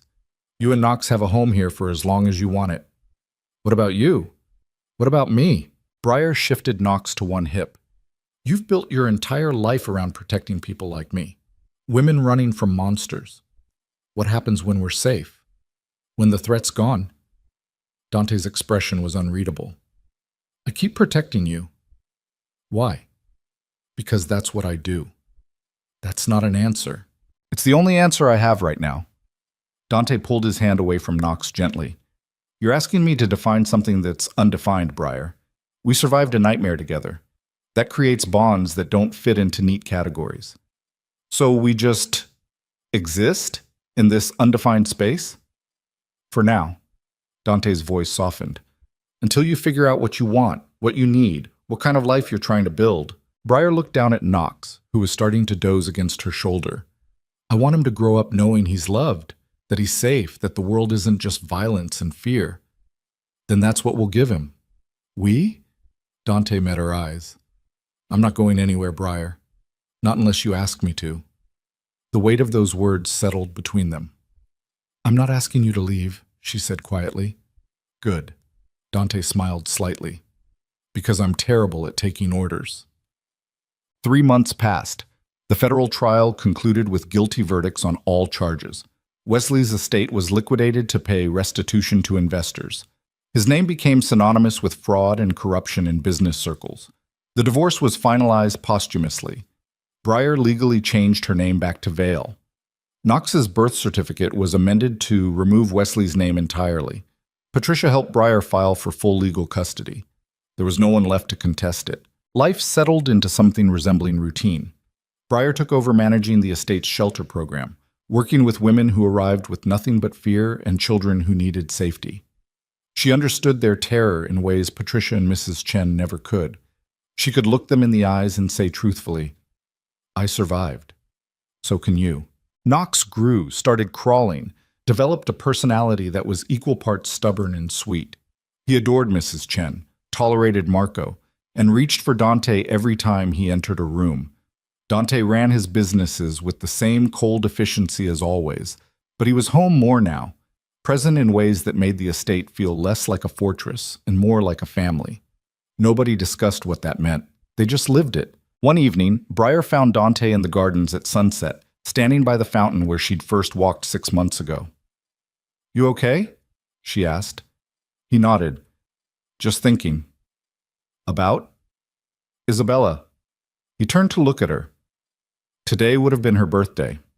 Briar moved to stand beside him. Tell me about her. Dante was quiet for a long moment. When he spoke, his voice was soft.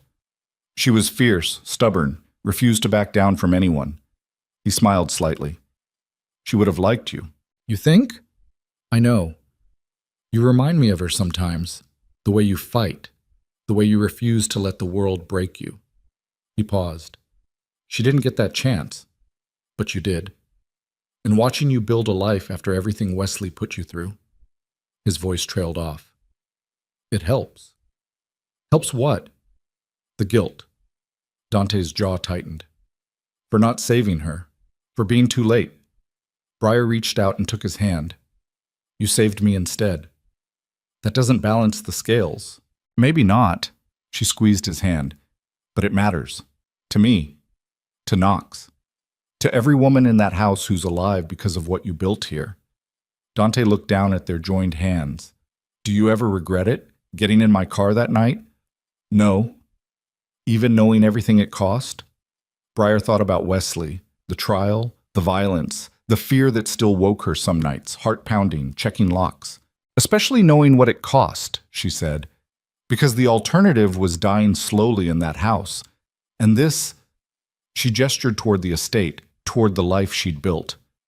This is living. Dante turned to face her fully. In the fading light, his scars were visible. The one through his eyebrow, the new ones from the warehouse that would never fully fade.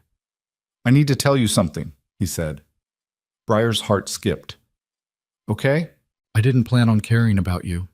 His voice was raw, honest. You were supposed to be another person passing through. Someone I helped, and then let go. That's how this works. That's how I maintain distance. But you didn't leave. And Knox didn't leave. And somewhere in the last 6 months, you became... He stopped, searching for words. You became people I can't imagine not having in my life. Briar's breath caught. Dante, I'm not asking for anything, he interrupted. I'm not expecting you to feel the same way. You've been through hell. The last thing you need is someone else putting pressure on you. That's not what I was going to say. Then what were you going to say?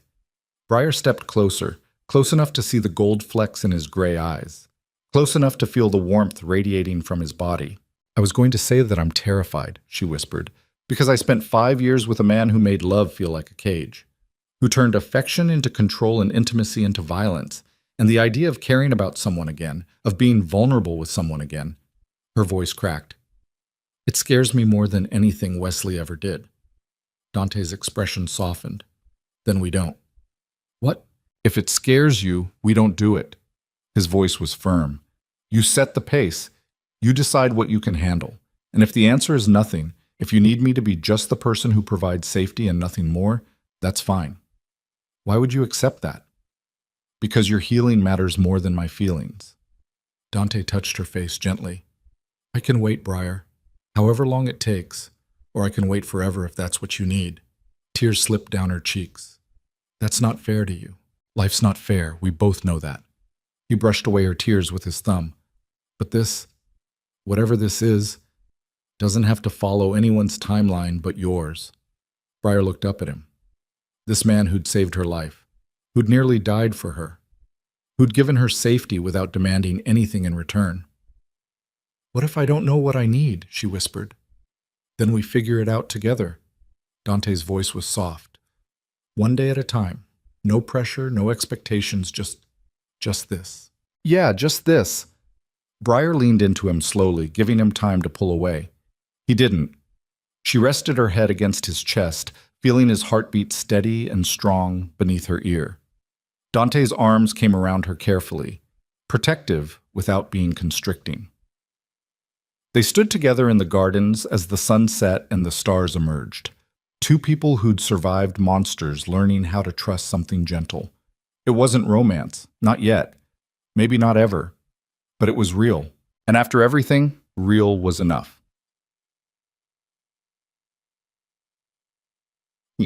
6 months later. Knox took his first steps in the estate's grand entrance hall, stumbling from Mrs. Chen to Briar and back again while everyone cheered. The shelter program expanded. They'd helped 43 women and 62 children escape abusive situations in the last year. Patricia was training a full legal team to handle the caseload. Dante's businesses continued thriving. He was careful now about what jobs he took, what clients he worked with. Some of the darker elements of his empire had been quietly dismantled. Marco got married, a quiet ceremony in the gardens with just family. The estate felt alive in ways it hadn't before. And Briar. Briar learned to sleep without checking the locks 5 times. Learned to let Knox play without hovering, terrified something would happen. Learned that not every man who raised his voice was a threat. Learned that healing wasn't linear or clean or quick. It was messy and slow, and some days she regressed, and some days she made progress, and most days she just survived. But she was surviving, and that was enough. One morning she stood on the terrace holding a cup of coffee, watching the sunrise paint the gardens gold. Dante appeared beside her, offering her a blanket. Cold? He asked. A little. She wrapped it around her shoulders. Thank you. They stood in comfortable silence, watching the world wake up. Do you ever think about leaving? Dante asked quietly. Building a life somewhere else? Somewhere that doesn't have memories of everything you went through? Briar considered the question. Sometimes. But then I think about the women in that shelter, about showing them that escape is possible, that life after abuse exists. She looked at him. I think I need to stay. Not for you, not even for Knox. For me. Because leaving feels like Wesley wins, like he scared me so badly I couldn't stand to be anywhere he'd been. And staying? Staying means I survived him. Completely. She smiled slightly. Besides, Knox loves it here. Mrs. Chen spoils him rotten. Marco's teaching him terrible habits, and you... She paused. You make this place feel safe. Dante's expression was unreadable. Just safe? Is that not enough? It's more than enough. He turned to face her. But I need to know something. What? Are you staying because this is home? Or are you staying because you don't think you have anywhere else to go? Briar set down her coffee cup. I'm staying because for the first time in my entire adult life, I'm exactly where I want to be. With me. With you. With Knox. With this strange family we've built. She reached out and took his hand. I'm not going to pretend I'm not still healing, that I don't still have nightmares, that some days I don't wake up expecting Wesley to be standing over me. I know, but I also know that what we have here, Whatever this is, it's worth fighting for. Her voice was steady now. You asked me 6 months ago what I wanted. I didn't have an answer then, but I do now. What do you want? I want to build a life where Knox grows up knowing he's loved unconditionally, where women who've survived hell can find safety, she hesitated, where I can learn what love looks like when it's not twisted into something dark. Dante's eyes searched hers. And you think you can find that here? I think I already have. Briar stepped closer. I'm not asking you to fix me, Dante. I'm not asking you to be my savior or my hero or anything except yourself. But I'm asking if there's room in your life for something more than just protection. There's always been room, Dante said quietly. I was just waiting for you to be ready. I don't know if I'm ready. That's okay. He touched her face gently. We have time. Do we? Because in my experience, time runs out when you least expect it. Then we don't waste it. Dante leaned down slowly, giving her every opportunity to pull away. She didn't. The kiss was gentle, careful, nothing like the violence she'd known with Wesley. It tasted like sunrise and coffee and the promise of something neither of them could name yet. When they pulled apart, Briar was crying. Sorry, she whispered. I didn't mean to. Don't apologize. Dante wiped away her tears. You're allowed to feel whatever you feel. It's just. She laughed through the tears. That was the first kiss in 5 years that didn't make me want to run. Good. Dante pulled her close, holding her while she cried. That's really good. They stood together on the terrace, two damaged people learning how to be whole, while the sun rose higher and the world continued spinning. Inside the house, Knox woke and started calling for his mother. Briar pulled away from Dante reluctantly. I should go, he smiled. I'll make breakfast. You cook? Terribly. But Mrs. Chen's off today, so you're stuck with me. Briar laughed. A real laugh. The kind that came from somewhere deep and honest. This should be interesting. She went inside to get Knox, who squealed with delight when she picked him up. Mama! Yeah, baby. Mama's here. She kissed his forehead. Let's go see what kind of disaster Dante's making in the kitchen. They found him struggling with a frying pan, smoke already rising from scrambled eggs that looked more like rubber. Knox giggled. Dante looked up, sheepish. I may have overestimated my abilities. Clearly, Briar set Knox in his high chair and moved to rescue the eggs. Step aside before you burn the house down. I can handle eggs. Evidence suggests otherwise. They fell into an easy rhythm, Briar cooking, Dante setting the table, Knox banging his spoon and providing commentary in gibberish that sounded very important. It was domestic, normal, exactly the kind of morning Briar never thought she'd have. When breakfast was ready, they sat together at the kitchen table, not the formal dining room, just the three of them in the warm morning light. This is nice, Dante said quietly. Yeah, Briar looked at Knox, who was systematically destroying his scrambled eggs by throwing them on the floor. It really is. Think we can make it last? I don't know. She met Dante's eyes, but I want to try. So do I. They ate breakfast while Knox entertained them with his destruction. Outside, birds sang in the gardens. Security guards patrolled the perimeter. The shelter prepared for another arrival. Life continued, messy and complicated and full of scars that would never fully heal, but also full of mornings like this. Quiet moments where survival transformed into something bigger, into hope, into the possibility that maybe, just maybe, the darkness they'd both survived could be balanced by light. Briar looked around the kitchen at the life she'd built from ashes and realized something profound. Wesley had tried to destroy her. He'd broken bones and shattered confidence and carved fear so deep she thought it would never leave. But he'd failed.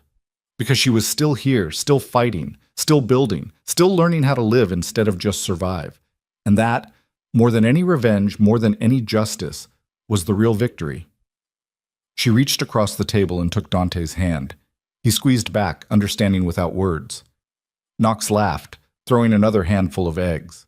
And in that messy, imperfect, beautifully ordinary moment, Briar finally allowed herself to believe. She was free. Really, truly free. And the future, whatever it held, was hers to choose. No monsters, no cages, no fear, just the sunrise and the sound of her son laughing and the steady presence of a man who understood that sometimes salvation comes from the darkest places, that sometimes the people who save you are broken themselves, and sometimes healing looks like scrambled eggs and kitchen tables and the simple act of choosing every single day to keep living. Briar smiled, and for the first time in years, the smile reached all the way to her eyes.